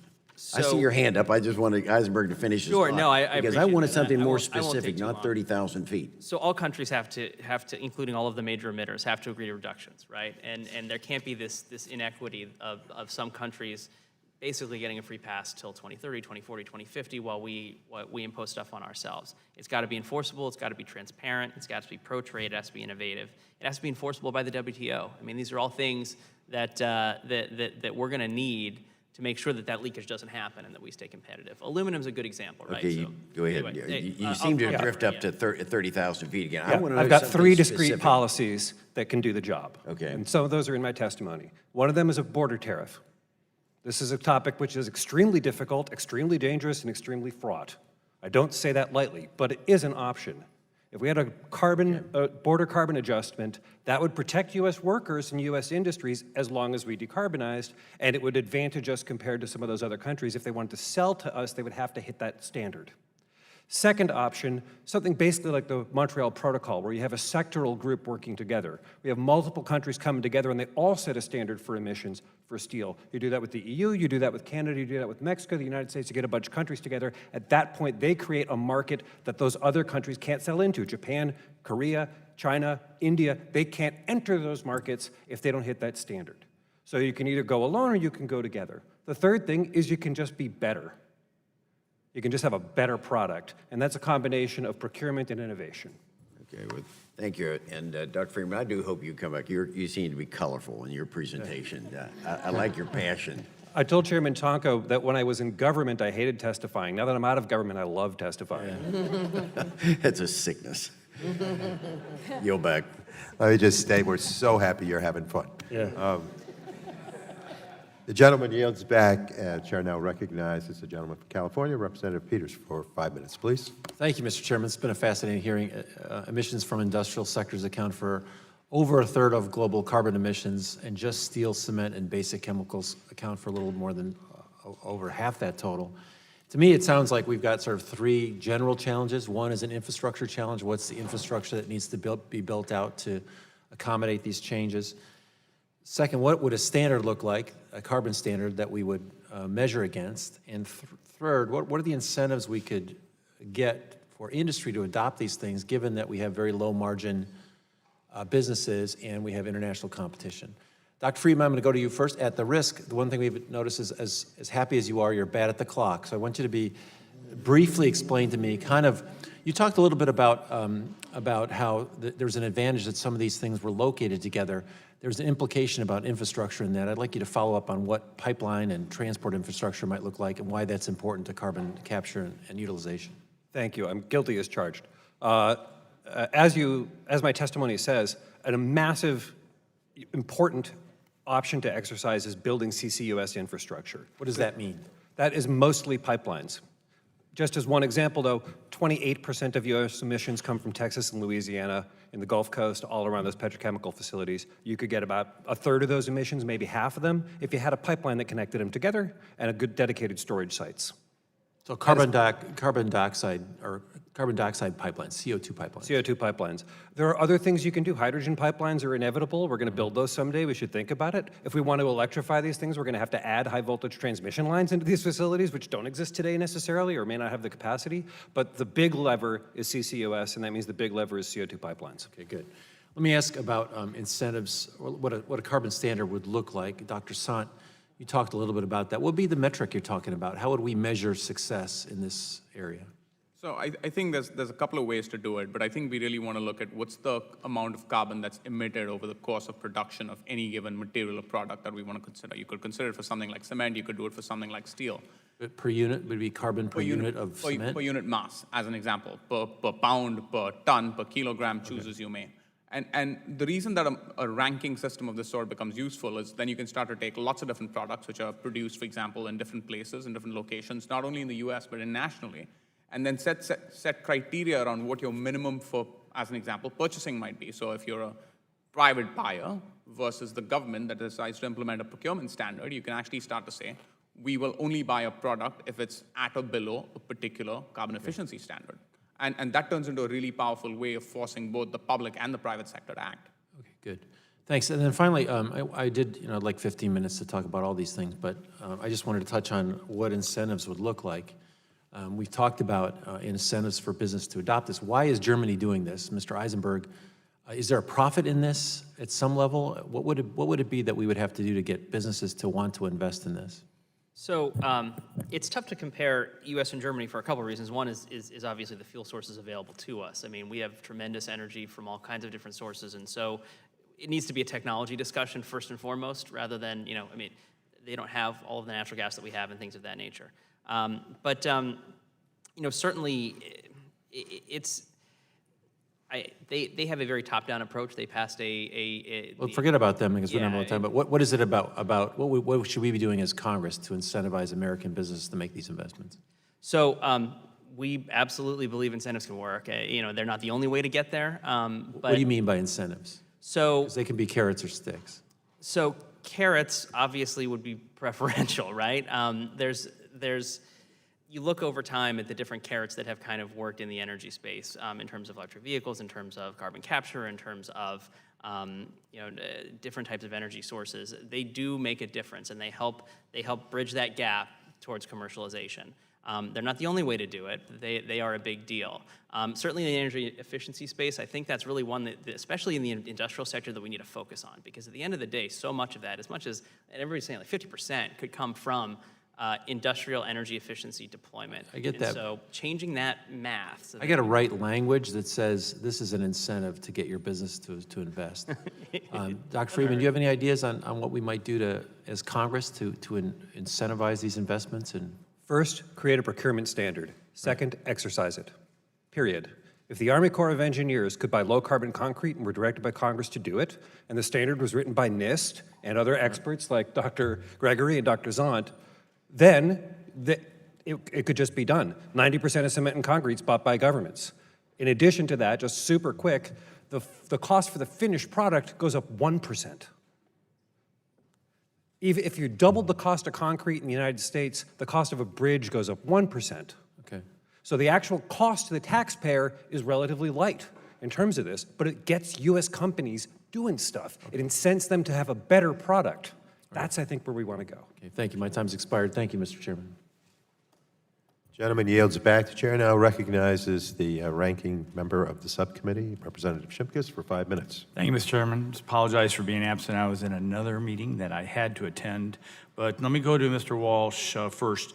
As he knows, U.S. Steel Granite City Works was idled in December 2015 due in part to pressure from Chinese steel dumping. In January 2017, part of the facility reopened, bringing back about 730 United Steelworkers to the plant. My grandfather worked in this steel mill years ago. In March 2018, President Trump announced he would impose tariffs after the U.S. Department of Commerce Section 232 investigation, and U.S. Steel announced it would reopen the blast furnaces at Granite City and ramp up production soon after. Over Labor Day this year, workers at the facility were even talking about mandatory overtime. That's good. Regardless of whether one approves of the president's approach to trade or not, nobody can deny that cheap Chinese steel produced under lower environmental standards is a threat to our workers and the climate. If we impose additional cost on domestic steel production, what do you think would happen to the workers at Granite City? If it's done well and smartly, right, which we've been talking about. So in a context where we might be looking at different policies, doing something around border adjustments, it could be a win-win. If it's done badly, of course, we offshore jobs. Thank you. There is, I think, on this full panel, absolutely no support for the idea of offshoring U.S. manufacturing jobs. Right. No, and I think that's the major point. We've got to be careful in this debate that we don't offshore these jobs for lower environmental conditions and for workers. So I appreciate that. And we would, I mean, based upon your answer, you also kind of alluded to this. If we offshore these steel worker jobs and the plants, what would be the net environmental impact? Bad. Bad. Because it would be offshore to countries that have lower labor standards and environmental standards. Thank you, exactly. Mr. Eisenberg, thanks for being here. For 20 years, I've been talking about new source review. You have mentioned it in your testimony. That's low-hanging fruit. I would say, why don't we go there? I've been asking the same question. In fact, testified on a couple years ago and asked the same question. Seems like an easy one, right? You know, this has been a barrier to the, both real and perceived, to the installation of equipment that would be more efficient and would reduce pollution at the manufacturing shop floor. Fixing this program to cure both the real and the perceived impacts of this would do a lot. And it is just one of the many things that will help us get those things into the line. We think it's so important. Yeah, and for my colleagues, the basic premise is, just correct me if I'm wrong, you have clean air standards, you maintain those clean air standards, so the boilers and emissions are already under the Clean Air Act. You replace a generator with a more efficient generator. No effect, emissions are still the same, but because of the rules and regs, we have to totally re-permit that facility. So there's an example of something I believe I wish we would have done years ago. And it opens the door to a much broader look at the facility and the processes and everything else. And so it's operated as a barrier. When you're kind of working it out and you have to meet deadlines and things like that, more often than not, you're just not going to do it. And that's unfortunate. We need to make sure that they'll do those things. And would you agree, I think the 45Q, what we passed last Congress, that's helpful. That's last Congress did. So that's a tax incentive, so that's a positive thing that we've done. And then we have not totally finalized it yet, but we're working through the process. It's in the NDA conference report. Dr. Friedman, you're shaking your head. The Use It Act, would that be good and helpful and a low-hanging fruit? 45Q, immensely important. Passing the Use It Act would definitely be helpful. Will it actually capture the CO2 from the steel plant? No, the incentives are not large enough. You actually need more on top of that if you really want to go after the emissions. Those are necessary and useful, but not sufficient. Right. Anything else? I just want to add on the 45Q that any encouragement the committee could provide to the Internal Revenue Service to get the rules done so that we can actually implement it, that would be great. Good, great. Agreed. So maybe the one comment to add, one of the things that we want to think about is incentives and approaches that really help with ground-up innovation with entrepreneurship. So there's lots that we're doing where we're talking about large manufacturing facilities that are owned by large corporations, but fundamentally, U.S. success started with entrepreneurship that went ground up. And I think what's not really incentivized sufficiently at this point is this ground-up innovation. And I think there would be tremendous, tremendous value to trying to do that. And it's something that we don't hear spoken about a lot. And in many ways, we count on the venture capital community to do it. But as you can imagine, these are not sectors in which the venture capital community, as an example, substantially invests, because long time horizons, low return on investment, hard problems, regulations. So, you want to think about the problem a little bit more holistically than sort of thinking about really what can only large corporations do, but what can small innovators do. Thank you. My time's far expired. I need to plagiarize Bill Gates a little bit more every now and then. I sound smarter that way. Yield back. The gentleman yields back. The chair now recognizes the gentlelady from Delaware, Representative Lisa Blunt Rochester, for 5 minutes. Thank you, Mr. Chairman, and thank you to Ranking Member Shimkus for holding today's hearing. This is actually a phenomenal. Sorry, I called you Tomkis. I see. It's a combination. You're one. And I think it's representative. I think it's representative of today's hearing. I've heard some real consistency, which is phenomenal. I also have heard some very consequential things that we can do for our country. So this is a very important hearing, and I want to thank our witnesses. As you all acknowledged, decarbonizing the industrial sector is a challenge, but that's exactly why we're here today, to confront those challenges to climate action head on, and to find innovative solutions to overcome them. And in my home state of Delaware, companies are looking for ways to do just that, as was mentioned earlier. Several of the country's largest chemical companies are based in my state, and these companies recognize the need to do the hard work of reducing our carbon footprint. I want to make sure that these companies have the tools they need to reverse that trend and to lead the world in reducing emissions from chemical production. I want to start my first question with Dr. Sant.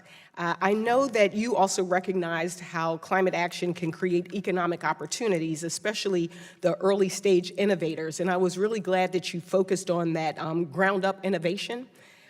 In your testimony, you described the importance of supporting entrepreneurs and researchers who are developing creative solutions for industrial decarbonization. As Congress considers legislative options to reduce emissions from industry, how can we ensure that policy helps early stage innovators like you? And are there certain tools that we at the federal level can provide that would help overcome some of the primary barriers to research, development, and deployment? So a couple of comments. I think the first high-level comment is really regulatory certainty. I think having guidance regarding where the government's going to go is super helpful. The second part, procurement standards, again, super helpful because they give you targets of what you want to really fulfill. The third thing to point out is in some ways, this is a space in which there's a little bit of a gap between very early stage research and sort of commercial full maturity application. And so I think we need quite a bit more funding to sort of flesh out the gap. So as I say, in one role as a university professor, there's programs that you can go to. Of course, they need to be greatly expanded, potentially by an order of magnitude, so by substantial amounts of money. But that kind of support exists, and we have a mechanism for putting it into place. I think where we don't have as much support is being able to translate technologies from that very early stage to something that industry can actually start to look at, kick, poke, and do something useful with. And I think that's something that we really need to work on fleshing out. One of the solutions that I'm looking at that would include a revolving loan fund that would provide capital for energy efficiency upgrades. Would that be helpful to early stage innovators? My first guess is probably not, because early stage innovators don't have a need for funds of that sort. It's also the same reason why you can't really exploit a tax credit. Right. So I think what you need for this very early stage innovation is actually direct grants, direct support that actually helps you take things off the ground. Great, thank you. And Mr. Perciasepi, in your testimony, you discussed some of the ways that chemical manufacturers are developing more environmentally friendly chemicals production. Can you please elaborate on the opportunities for low-carbon chemicals production in the United States? There are a lot of chemicals that are made, and in many cases, there are no greenhouse gas emissions from those chemical reactions, but sometimes there are. And so almost every chemical company, Dow, DuPont, for instance, are looking at those, what kind of catalysts they use in the reaction. You have this chemical and this chemical, and you put it through some catalytic reaction or some heated reaction to create the third chemical. I'm being very simplistic here. My organic chemistry is failing me. And I mentioned one in particular, polypropylene, that was being looked at for reducing the emissions they're coming from by using different kinds of reactors. And this is all kind of green chemistry and innovation. And it's the area of, I think, the greatest challenge, but also the greatest opportunity in the industrial sector. I mean, we look at the carbon capture, we know we get these emissions, let's capture it, we need to do that, we need to innovate on that. And we know that the electricity and the heat, we have to find ways to do that in a different way or capture that. But the chemical processes, whether it's making, Only have 5 seconds left. I'm sorry. But Friedman, you got 3 seconds. University of Delaware has a world-leading program on turning CO2 into chemicals and plastics. For them to get funding the way that Dr. Sant needs it, there's 2 bills in front of Congress now, the CETA Act and the EFFECT Act. Both of those would create authorities within the Department of Energy, hundreds of millions of dollars to fund that kind of work. Fantastic. Thank you so much, and I yield back. Gentlelady yields back. The chair now recognizes the very patient Representative Long for 5 minutes. Thank you, Mr. Chairman. And my friend, the ranking member Shimkus, has been quoting Bill Gates all morning, and I'm sitting here thinking about Jed Clampett in his cement pond. So that's the difference in Missouri and Illinois. Dr. Gregory, in your testimony, you referenced the use of alternative fuels as an easy way to reduce emissions in the cement production process. In the United States, only 15% of fuel comes from these alternative sources, compared to the more than double that in the European Union. Can you explain why these alternative fuel sources would reduce emissions? Yes, basically the use of alternative fuels goes back to that heating the kiln that I mentioned, over 2,500 degrees Fahrenheit. Usually we use fossil fuels, coal, in some cases natural gas, because we need it to get that hot. The alternative fuels are often biomass or waste materials like scrap tires. And essentially those are the types of alternative fuels. The limitations usually are about concerns about clean air. But as you mentioned, in other countries, they use significantly more. So because the type of incineration that's done in those can still generate that energy from the waste materials while maintaining clean air. That kind of leads into my next question. How does federal policy discourage the use of these fuels, and how could environmental laws be reformed to promote their use? It's exactly that, trying to amend acts like the Clean Air Act and also RCRA to basically better allow for increased use of these alternative fuels in cement plants. And in your opinion, is this the easiest way to reduce carbon emissions in the cement industry, and how much of a reduction of carbon emissions would we see if the amount of alternative fuels we use rises to the level of the EU? This is one of the low-hanging fruits. We can definitely get increased emissions reductions associated with these alternative fuels. Like I said, at a global level, there's been some estimates that we can increase reductions by about 10%, and so which is definitely significant and something that we should go after. It would be a 10% reduction in carbon emissions. Yeah, carbon emissions. Yeah. Mr. Eisenberg, your testimony references the need to modernize the electric grid and make use of smart grid technologies. More broadly speaking, how do the new digital technologies drive innovation and lower greenhouse gas emissions, and can this be achieved without new government regulation?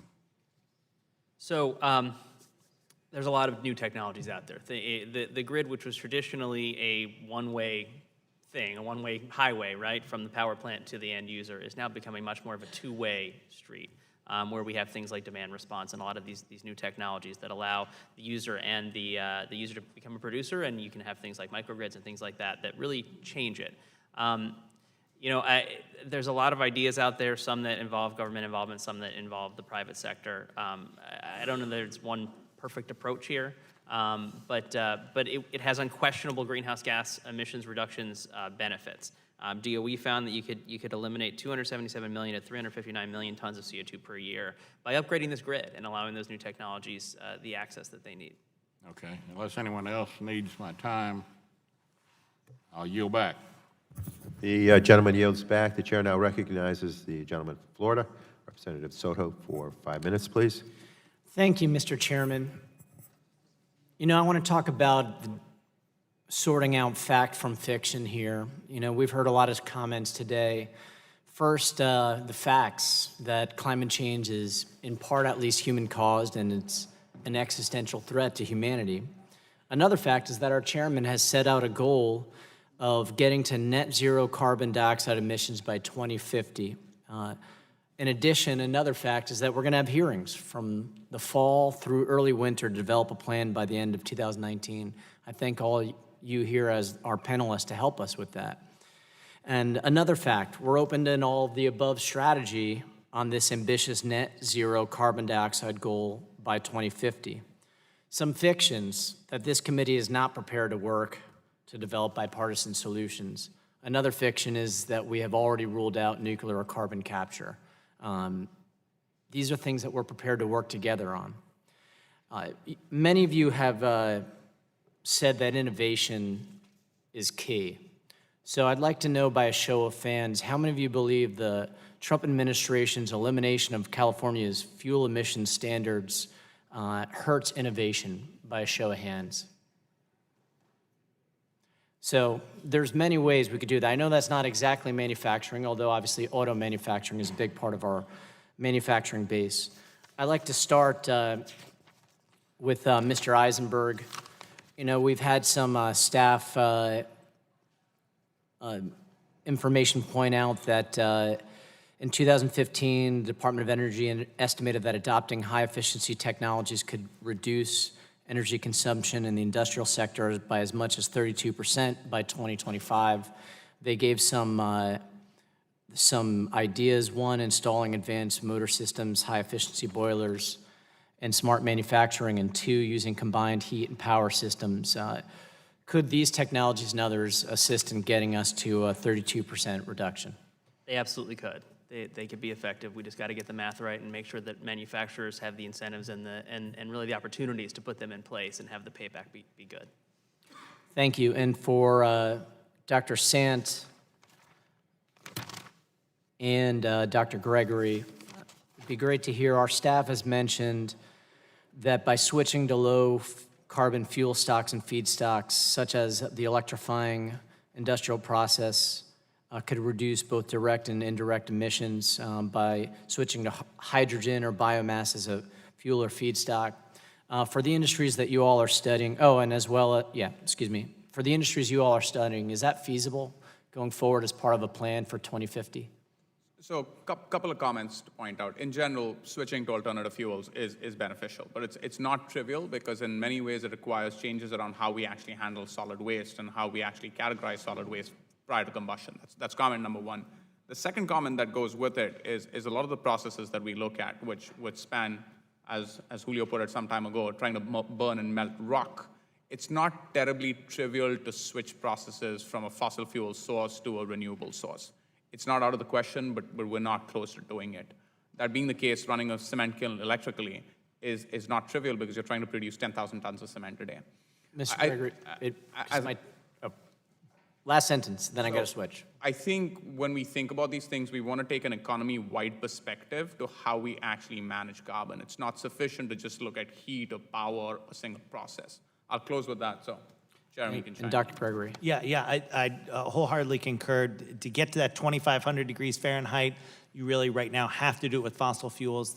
Are people looking at how you can do that through electrification, but it's not employed anywhere in the world because it's so difficult. So alternative fuels are sort of a short-term step that can be used until that type of technology or the hydrogen technology can be employed.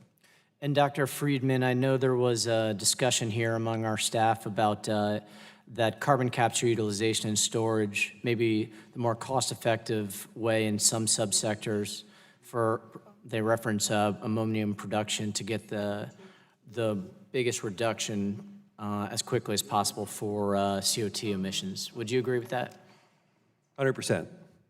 And lastly, for Mr. Walsh, you know, we saw a decline in jobs in steel in 70s and 80s because we didn't embrace new technologies. Is this a juncture where embracing new technologies will actually make us more competitive over the next 10, 20 years? Yes, in addition to avoiding bad trade policy. Thanks so much, and I yield my time back. The gentleman yields back. The chair recognizes Mr. Mullen for 5 minutes to ask questions. Thank you, Madam Chair, and thank you to our witnesses for being here. I want to circle real quick to the follow-up with trying to generate $2,500 degrees with electricity. Have we even ran the numbers of how much that would take, what kind of power we're talking about here? Mr. Gregory or Dr. Gregory, if you want to answer that. Yes, there are people who have done sort of theoretical studies on how this could be done. So they measured like how many kilowatts this is going to take? Yes, and I don't know it off the top of my head, and I can definitely get you those numbers on those studies, but it's... Well, I kind of figured we would have to start with that because we'd have to figure out, is it feasible? When we start talking about how many furnaces we're going to be heating,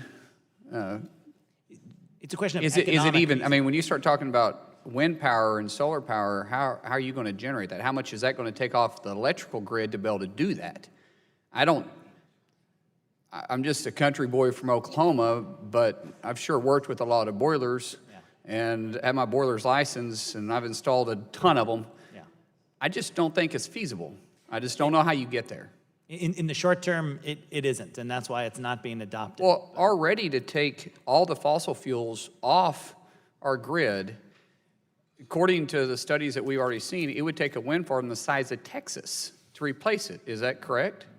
I haven't seen that specific one, but it's a lot of electricity. It's a lot, and now you're going to be adding everything else onto it.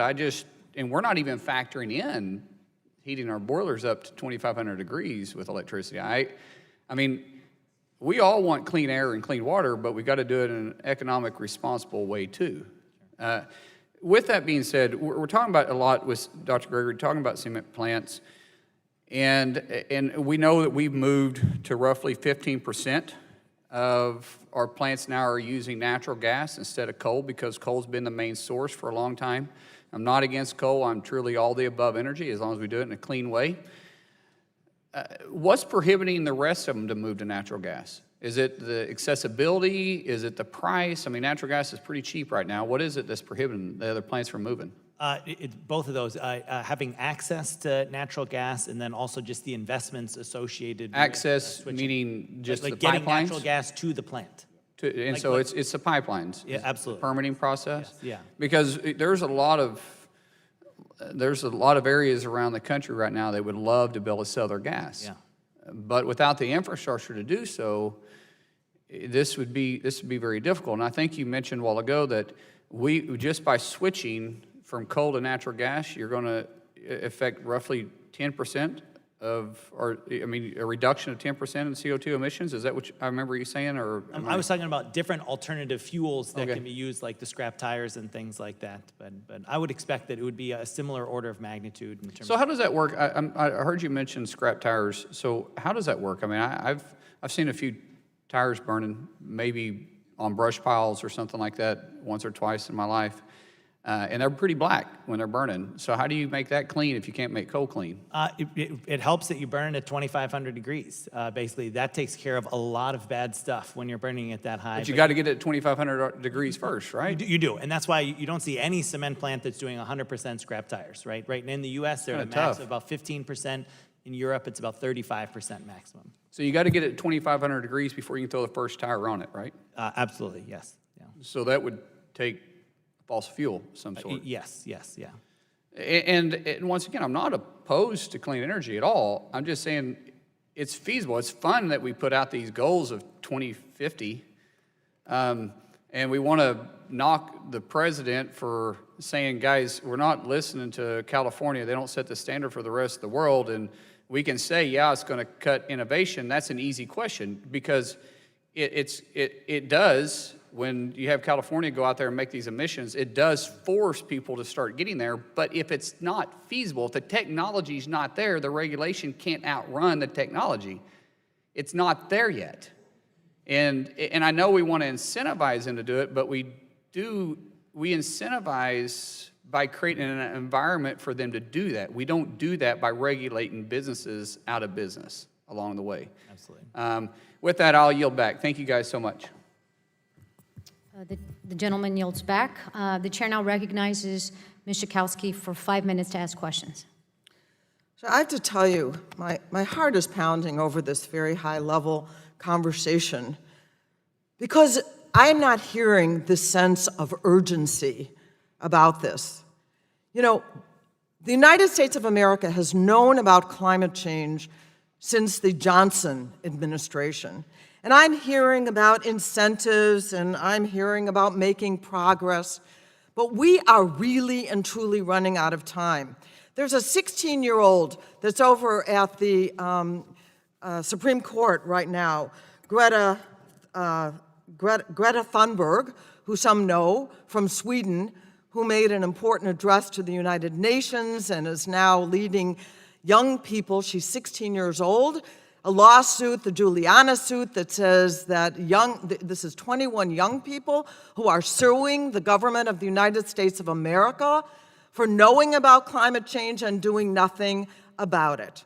Now, I just heard from my colleagues saying, well, if we don't provide these incentives, look, carbon emissions went up worldwide. They went up in the United States of America. We are not making progress. We are actually going backwards. And it is shameful that we are not sensing what young people are feeling, which is this sense of urgency. So I do have some questions. So we've been hearing for decades this issue, Mr. Walsh, this false claim that somehow tackling climate change will be a job killer. We're hearing it today.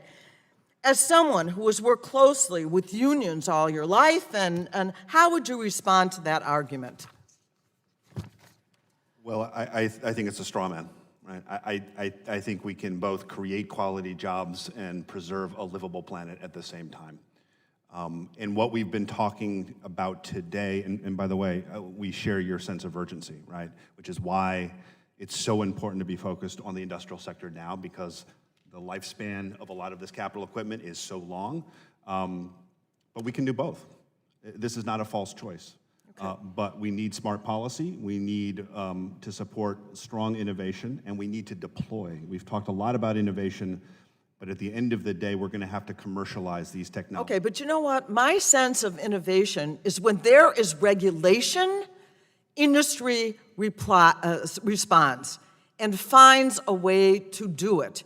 And I would like to ask you, Mr. Friedman, Dr. Friedman, is that? Have you not talked about a carbon tax? I have not talked about a carbon tax. Part of the reason why is because there aren't actually, a carbon tax, our analysis shows that it's helpful.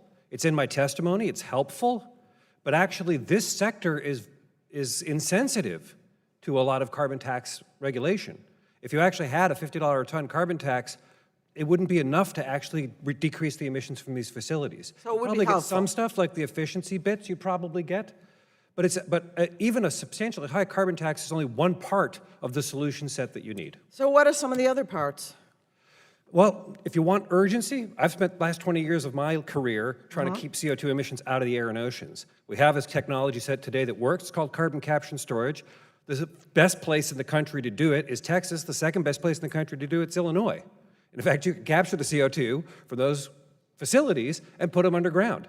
We already have a beginning with the tax incentives, but we actually need things like pipelines to take the CO2 from the Great Lakes District and move them down to central Illinois when you can store the CO2. We actually know everything we need to know about this, except for how to get financed. So- And that's actually where we think policy will be most important. I mean, it just seems to me that this idea of we somehow have to woo industry at long last to do what they need to do to come up with innovation is a too late strategy. That the time has come for us to take incredibly strong action. Does anyone else want to comment on that? Well, first of all, you are correct. But the one thing I do want to point out to the committee is many of us on this panel have been to many hearings about what to do with electricity, what to do with automobiles and transportation. This is the first time I've ever come before the United States Congress to talk about this very complicated issue of this remaining amount of emissions in the industrial sector that are very complicated. Now, we get those other two going with different kinds of electric vehicles. We know how to decarbonize electricity with nuclear and carbon capture and renewable energy. But this sector is something that hasn't been talked about enough, and I appreciate the fact that we're doing it. It's not urgent enough to just talk about it, but to me, it's a move in the right direction for the United States Congress to even have a hearing on this particular issue. Well, it's a pathetically small effort, and I'm for it, and I appreciate all of you being here today, but the talk is not going to solve the problem. Now we have to act, and any of the ideas that you have that we've heard today could be very useful. Thank you, and I yield back. The gentlewoman yields back, and now the chair recognizes Mr. Flores for 5 minutes of questions. Thank you, Madam Chair, and I want to thank the leaders of this subcommittee for hosting this hearing today. As I mentioned during our last hearing in July, we haven't always celebrated how the U.S. is leading in terms of emission reductions, and to correct the record from the last person who was asking questions, the EIA has recently put out their forecast that carbon emissions in the U.S. are going to decline again in 2019. So we are making progress in this regard. But it's been through innovation and market forces that have gotten this done, not government mandates or taxes. Innovation is the greatest contributor to our emissions reductions, which have been significant. As we continue to dramatically reduce our emissions, the U.S. has been able to retain the world's largest and fastest growing economy and a significant creator of jobs and economic opportunity.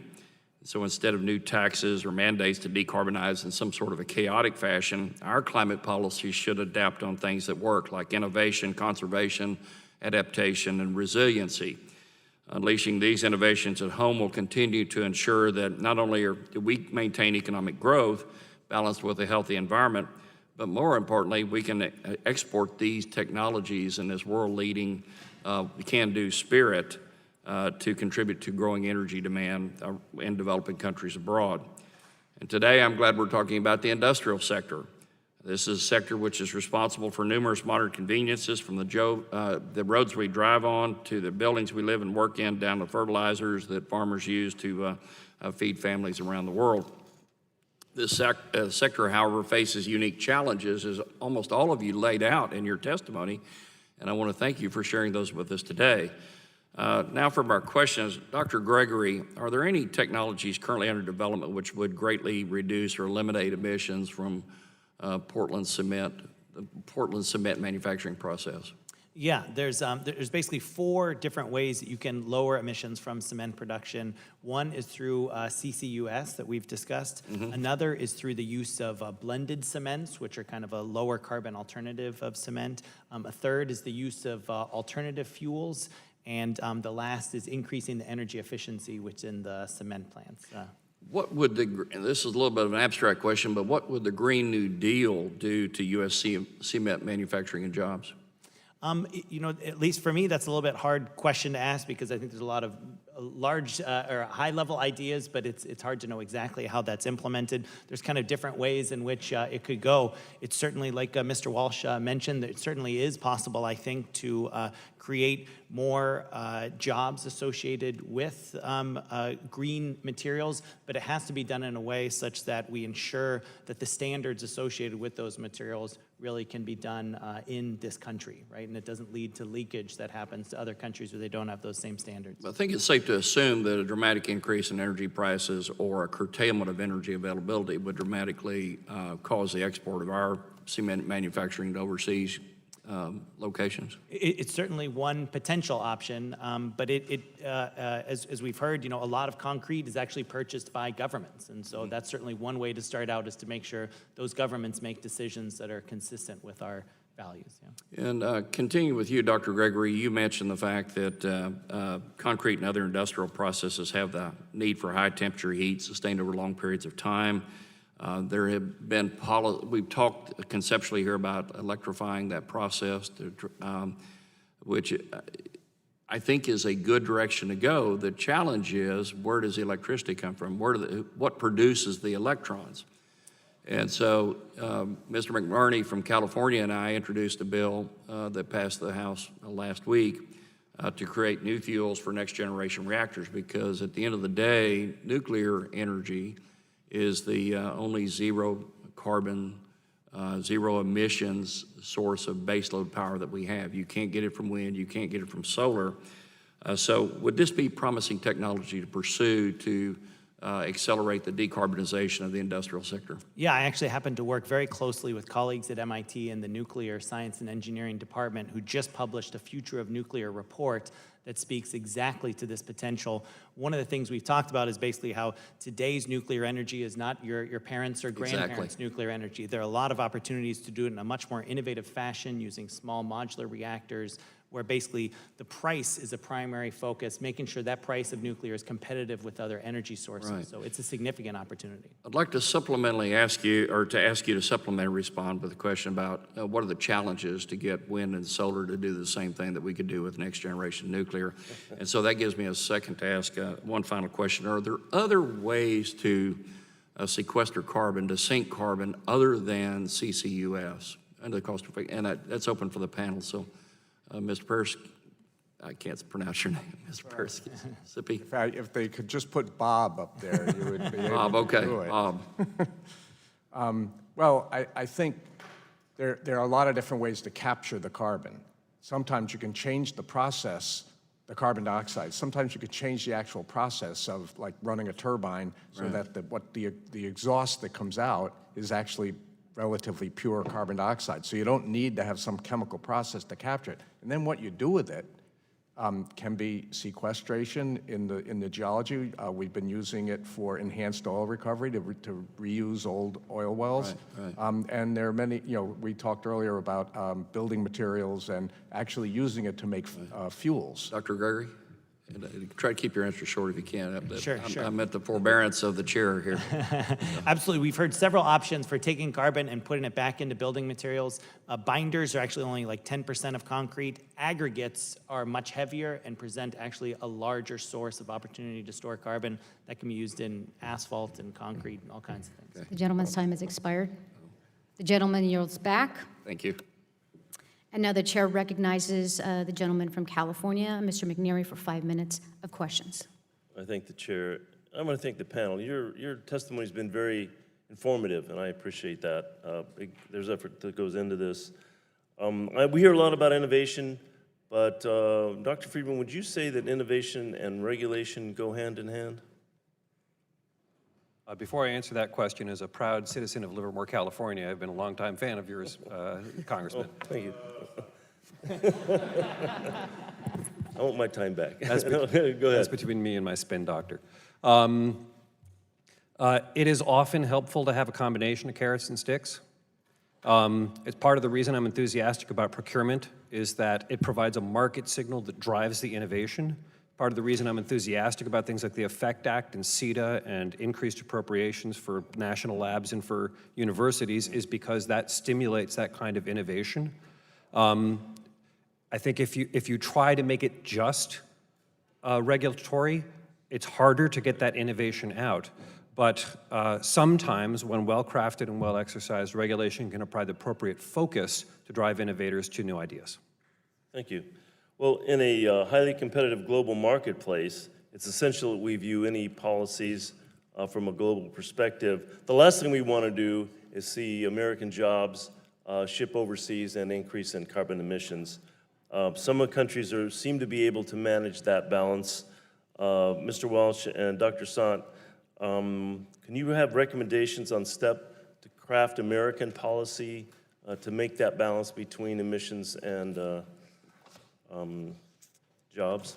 Sure. So I think two comments. The first one, I think really going after carbon efficiency standards is an important thing to go after. In effect, it lets you do more with less. It's exactly what we do with energy efficiency as an example, and I think that's something that we have to follow. I think that the second comment is something which Julio touched on not very long ago, is really border tariff adjustments. I think the moment you signal globally that it doesn't matter where you produce, but if you bring a product into the US and sell it in the US market, there's a natural adjustment that happens that's based upon a US standard. This is the easiest way to get rid of any sort of complexity that comes from where a product is purchased. Because I think it's clear that in the world of today, material flows are all interlinked, and that means that where you sell should determine the rules you play with. Thank you. I want to echo what Dr. San said about border adjustments. We've talked about procurement and the purchasing power of the federal government. I just want to be specific that we have an example from your state of California, Julio state of California. It's called Buy Clean. It's using the purchasing power of the state government on infrastructure projects to identify the global warming potential of structural steel and some other basic building blocks of infrastructure projects in the state. That is a model that we can build on and use in other states, but most importantly for the purposes of this conversation, at the federal level as well.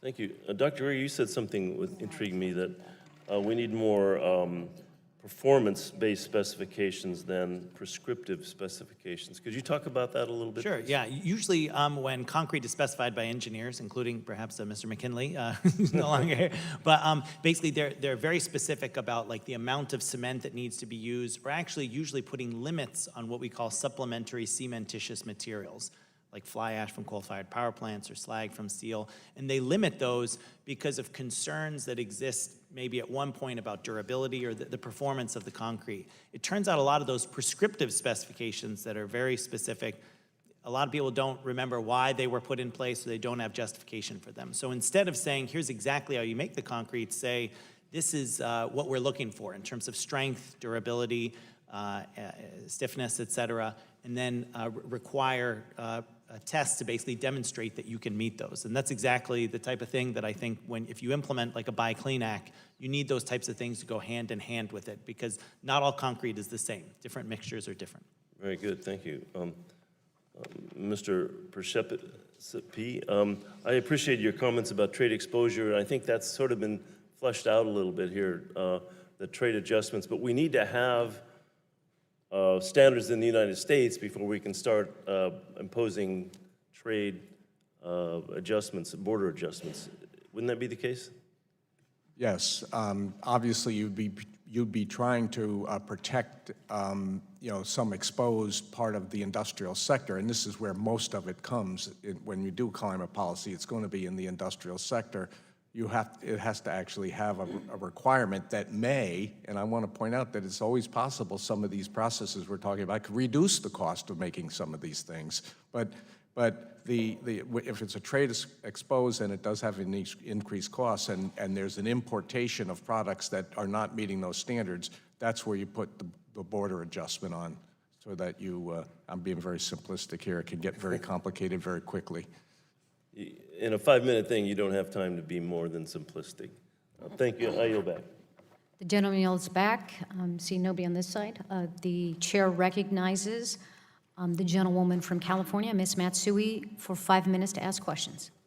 Thank you very much, Madam Chair, and I thank the witnesses for being here with us today, and so we can discuss options and what is considered to be one of the most difficult sectors in our country to decarbonize. While decarbonizing the industrial sector may seem daunting, I look at policies and initiatives championed in my state of California and take hope in that the state has paved the way, and we all know that, in proposing and testing out solutions that are already making a difference in emissions and in how industries are designing their operations. As you may know, the state of California has for the past 9 years been operating under the low carbon fuel standard, which sets an average carbon content for fuels that declines annually. One of the leading contributors of emissions in the industrial sector, petroleum refineries, is a regulated party under the LCFS. The LCFS has been successful in incentivizing refiners to switch operations to produce biofuels and other alternative fuels and has introduced and expanded the use of cleaner alternatives for fuel consumption. Mr. Perchasefi or Dr. Sant, can you describe the benefits in terms of emissions reduction we see an expanded use of low carbon or zero carbon fuels in the industrial sector? Well, in the industrial sector, unlike some of the transportation fuels in California, there's a lot of opportunity. I mean, we were talking about the extremes earlier of 2,500 degrees, which is very hot, warm even. So, but there's lots of thermal needs in industry that are a lot less high temperatures that can be converted to electricity as an alternative to using a fossil fuel. And if the electricity is coming from a decarbonized electric system, then you've got the impact. So it's like many things we deal with in these complicated issues. It's never binary. It's neither this or that. Right. But the extremely high temperatures, we have to find alternative ways to do it that we're not quite sure yet. But the lower temperature, the lower heat temperatures, we already have options. We got ideas. Okay, great. How important do you think nationwide price on carbon, such as cap and trade, is to reducing emissions from the industrial sector? Dr. Sant, or? I think it's fundamentally important. I think it's something that we have to be able to do, to have a nationally agreed upon price. Okay. The reason I say this is, couple of comments. Of course, California has been tremendously progressive. We've done some remarkable things, and we continue to do so. I think looking nationwide, you want to have consistency. And so you don't want to, again, have, like I say, two sets of standards, one for California, one for elsewhere. And that's why having consistency in pricing helps industry plan for what they're going to do across the nation. So you think it's economically feasible for industrial sector across the country to do this more broadly, is what you'd like to see? In principle, it is. Absolutely, no question. It's also where the world is headed. So I think it behooves us to do it. That being the case, I think we need to be thoughtful about how we approach it. Okay. Cleaning up our industrial sector means adopting, as we said, all of the above approach, including considerations to how our federal government sources materials for buildings, infrastructure, and government equipment. This is all the more timely as conversations around a robust infrastructure package continue. California has passed and begun implementing the Buy Clean California Act, which requires the state to take into account the supplier's emissions performance when contracting to buy products such as steel, flat glass, and mineral wool for infrastructure products.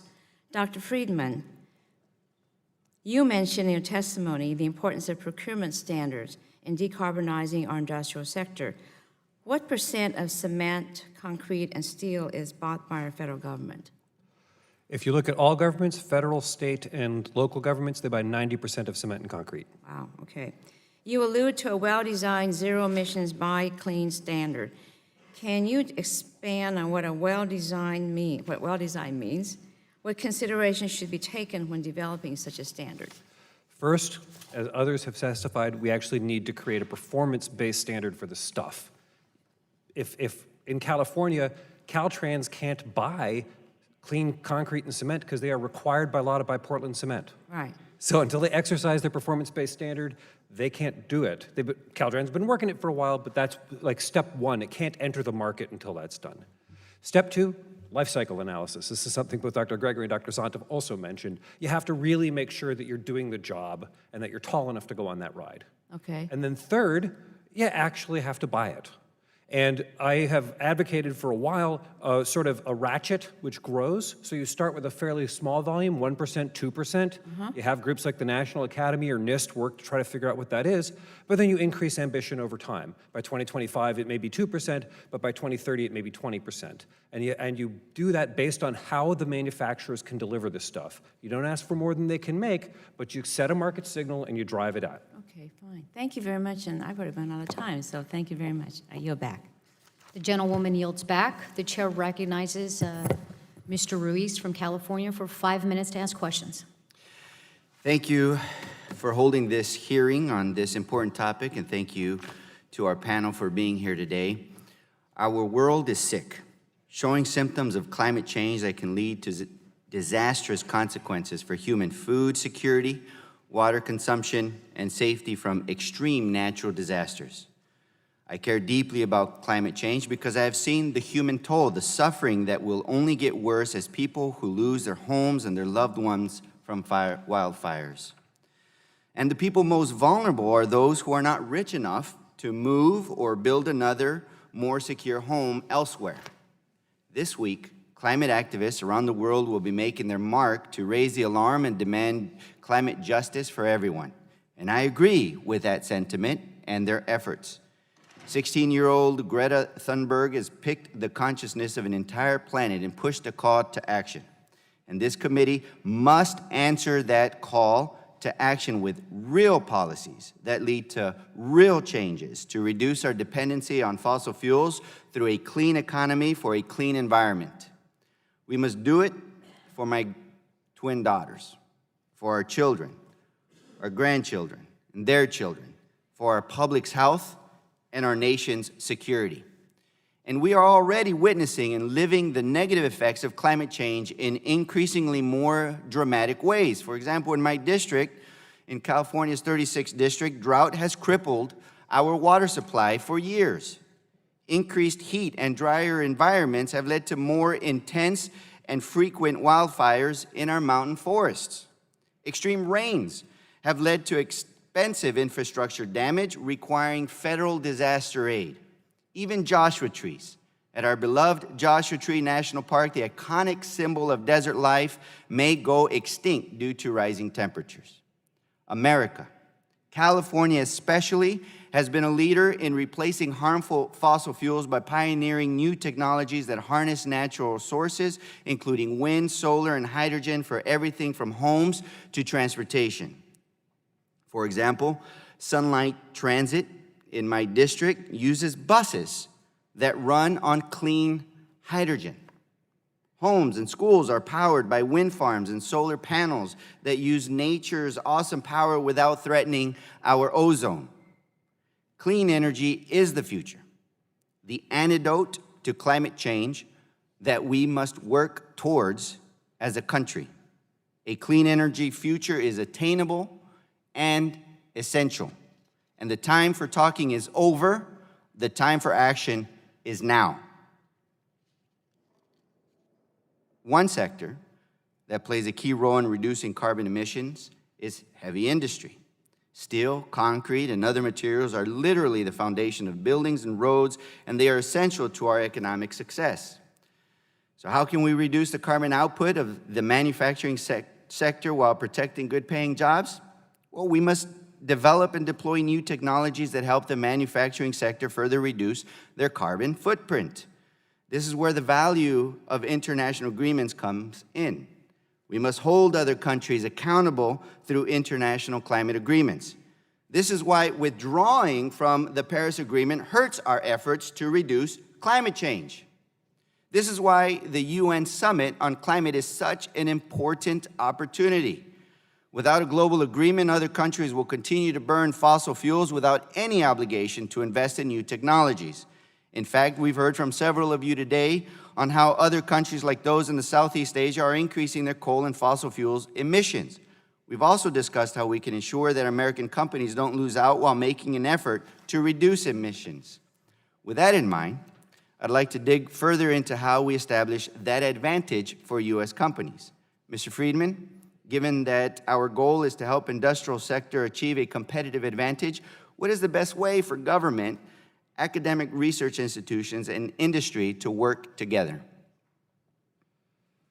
As I said in my testimony, procurements, innovation, infrastructure investments, you actually need to have a government analytical function so we can make sense out of all this stuff. But if you want to even just find facts on these topics, it's hard to do. And then last, we actually do need to have international agreements and partnerships on this exact topic because this is all bound into international trade. Dr. Gregory, and as an expert, you have watched these technologies evolve. What is the best way to make sure that newly developed technologies are deployed in a timely and efficient manner? There has to be market demand for them. And one of the best ways to do that is through procurement policies because there is so much government purchasing of concrete. Having said that, we need to make sure that the engineers are also interested in specifying these low carbon materials. So we need to ask for their performance and also for their carbon footprint as well. Thank you. The gentleman yields back. The chair now recognizes myself for 5 minutes to ask questions. First of all, thank the witnesses for being here today. I want to thank you, Mr. Walsh, for your testimony about bringing up the issue of frontline communities and communities of color who are disproportionately impacted by the pollution that's happening and by what we're seeing happening on climate. I happen to represent one of those districts. It's a district that includes the Port of Los Angeles in South LA. It's about almost 90% Latino African American. It's a district where it's low income, it's minority, there is industry there, there's manufacturing, and of course the port. And on top of all that, we're surrounded by 3 freeways. And so when you talk about air pollution and you talk about negative health impacts, my communities are often seen with inhalers around their necks. The doctor's offices pack these inhalers for the children. It's heartbreaking to see. And so we're seeing across the country a call, a demand for action on climate. In my own community, I see it day in and day out because of the health impacts and because of what is happening with the planet. And so one of the things that we've talked about today has been very helpful, talking about procurement and the different ideas here. You touched a little bit about a just transition, and I would like for you maybe to expand a little bit on that. When drafting policy and legislation, what can we put in that to make sure that we are not leaving communities behind like my district? And I think the second part of that is, and I think you mentioned this as well, is that they should be first in line and they should get priorities, and if they don't, they won't be able to participate in a clean economy. Mr. Walsh? Thank you for that very important question and for putting a really fine point on the fact that we're not just talking about climate here, we're talking about health and health as it affects particular communities. I think with respect to just transition, we also need to acknowledge that neither the impacts in terms of environmental pollution and climate change are felt disproportionately by particular communities and particular people. There are also, as we transition away from certain fossil fuels like coal, impacts in that transition away in coal communities, for example, that are not spread evenly across the country. They're hit in eastern Kentucky or southern West Virginia. So I think a first order of business is just being very clear about where impacts are being felt and who is being impacted, and targeting federal investment, particularly in this respect, economic and workforce investment, both to make sure that we are taking care of workers and providing opportunities to workers to get into new jobs created. It's also about community revitalization and economic diversification. We have to be very targeted about that as well. We don't always have the ability to target with broad-scale federal programs. There are regionally focused programs we used quite a bit, like the Appalachian Regional Commission, to target investments. I think we need to do a better job to get those investments to districts like yours. So one of the things I hear back, I get pushed back on is, well, that's great, we're going to train people for cleaner jobs, but then the jobs won't be there. Is that accurate? Is that the choice? I think we have to be careful about not overpromising anything. I've certainly been guilty in the past of probably doing a little bit too much green jobs evangelism, even though I think these are an important opportunity. But we're more interested now in making sure we develop very concrete pathways into those jobs. There are specific ways we know work. We know registered apprenticeship programs work. We know pre-apprenticeship programs that get folks from low-income communities and communities and workers who've been underrepresented in the construction trades, as an example, into those registered apprenticeship programs, so that we're not just creating jobs, we're creating career pathways and careers for those folks. Great, thank you. Oh, you know, one of my colleagues earlier said that he was unclear why we set goals, and that, you know, when California sets goals and standards that are different than the rest of the country, it's not feasible for business. I happen to disagree with that. I happen to think that when you set goals, when you set bold and aggressive action and milestones, It does force people to come up with innovation quicker. It forces Congress to come up with incentives quicker. In California in particular, and especially today with what's going on with the administration and the rollback on the fuel standards in California, I think that we actually have the industry, the car industry, saying don't do this. And so to hear that it's not feasible for industry, you actually have industry saying, no, wait a second, don't roll these back. And so I just wanted to take a moment to disagree on the record and say that there are benefits when you set goals, when you set milestones. Sometimes it gets Congress to act quicker, sometimes it gets companies and industry to act quicker. In this instance, I think that seeing the positive benefit of what's happening to the clean air and the cleanup of pollution in California is happening. Mr. Walsh, I can give you 3 seconds, but I've got to wrap. You make an important point. I want to also add a jobs point. By the agencies, federal agencies' own analysis, not only when the Trump administration proposes to roll back fuel economy standards, not only are we having a pollution impact, we're actually losing jobs. They estimate that 60,000 fewer jobs will result from their rollback of fuel efficiency standards because we are investing in a whole set of new technologies that create those jobs. Great. Thank you, Mr. Walsh. And with that, I yield back. The chair recognizes the gentle lady from Michigan, Ms. Dingell, for 5 minutes of questions. Thank you, Madam Chair. I'm 100% clean economy by 2050 may be ambitious, but we have to get there. And since you both closed on the subject of California, I think I'll start there. I am probably as angry as anybody at the announcement that was made today by the president when every single car company asked him not to do it. And he has rolled back. He is creating uncertainty. He is putting this in the courts for years to come. It is taking capital away from investment that needs to be done to get the newer technologies.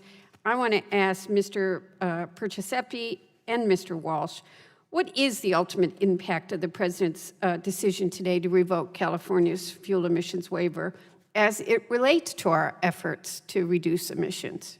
I'll start with Mr. Perciasepi and let Mr. Walsh go next. Okay. Yes.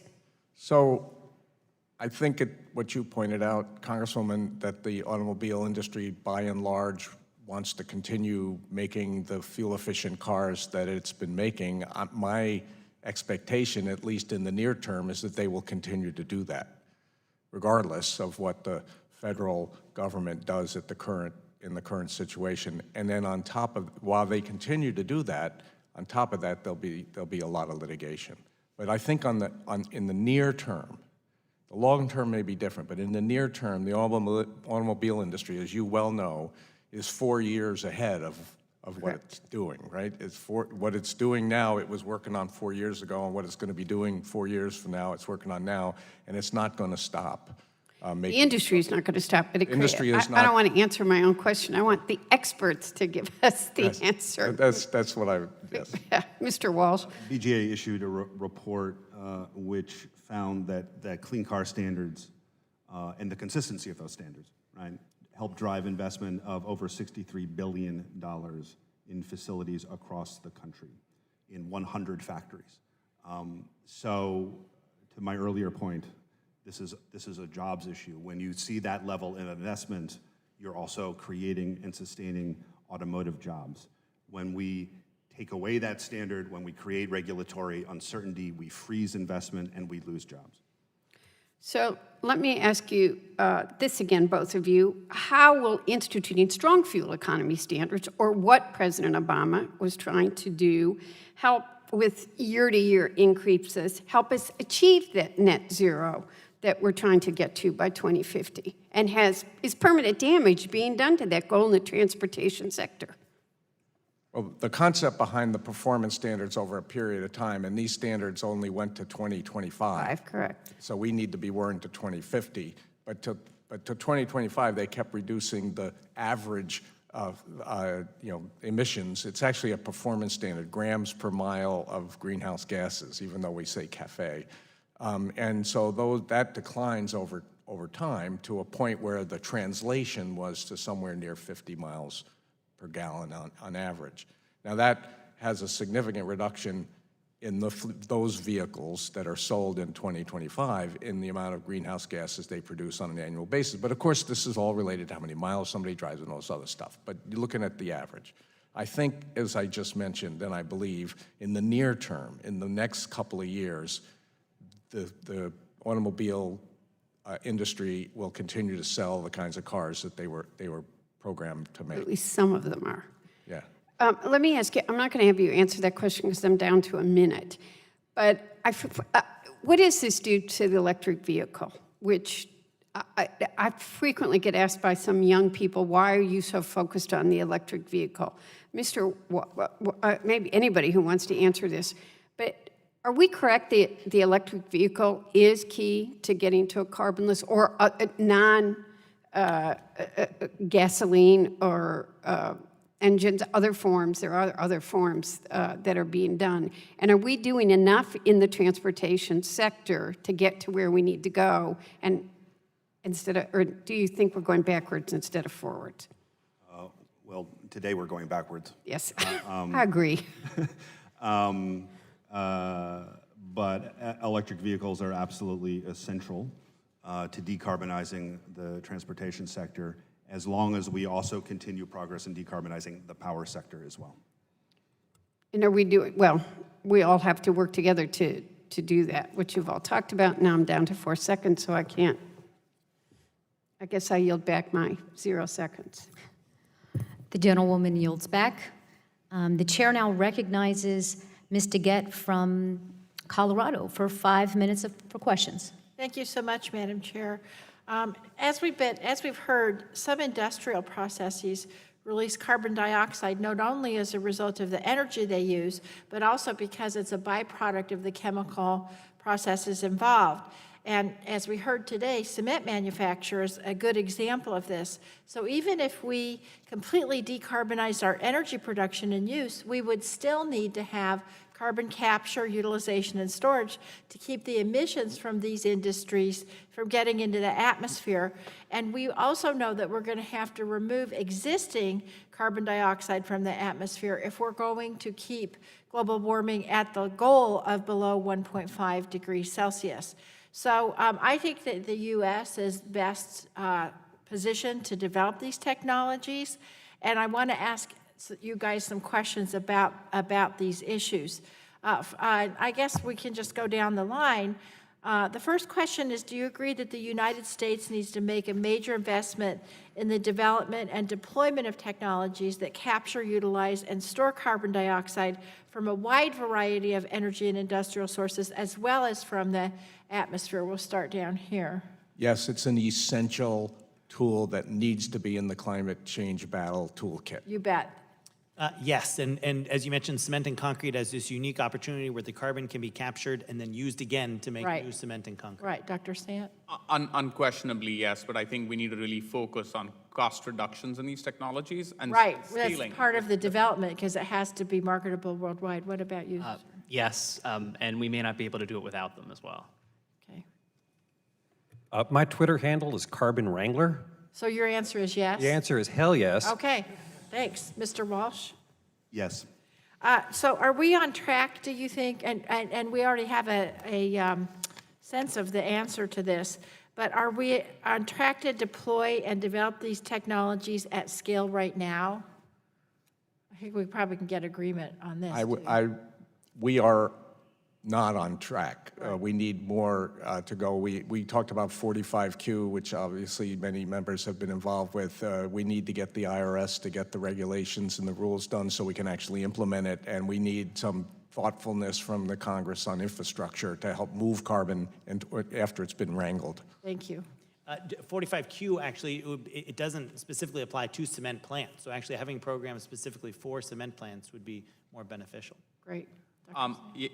Yes, we are doing what we are, but we need to do a lot more. And I'll go so far as to say we need to step up our investments in these areas, but an order of magnitude at the least.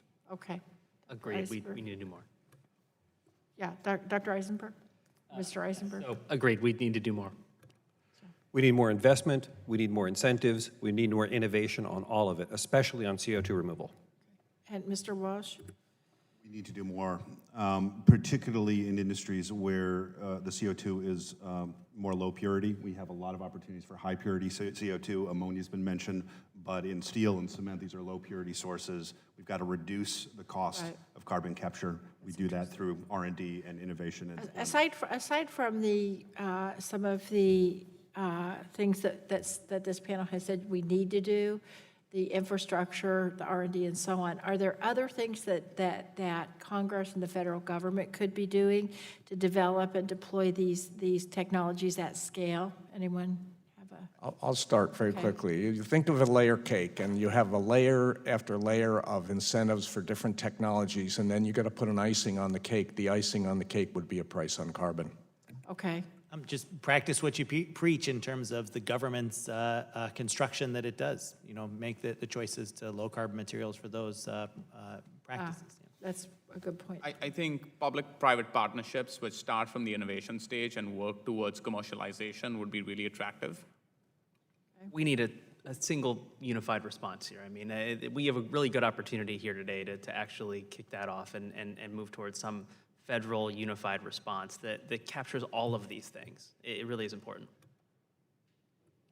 I will gladly send you my last 4 congressional testimonies on exactly these subjects with the policy recommendations. The most important #1 thing to get going today, the infrastructure. Yeah. If you had the pipelines in place, we'd have more projects today because 45Q would help, already helps, but it's not enough without the pipelines. Right. As we make investments on infrastructure, on other deployment pathways, it is absolutely essential that we have prevailing wage standards, other kinds of labor standards, and Buy American provisions to make sure that the jobs we're creating are U.S. jobs and that they're high-quality good jobs. Great. Well, wonderful job, everybody.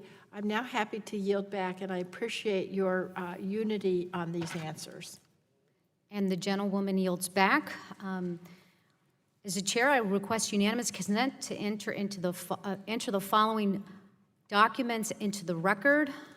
A letter from Rebecca Dell, industry strategist at the Climate Works Foundation.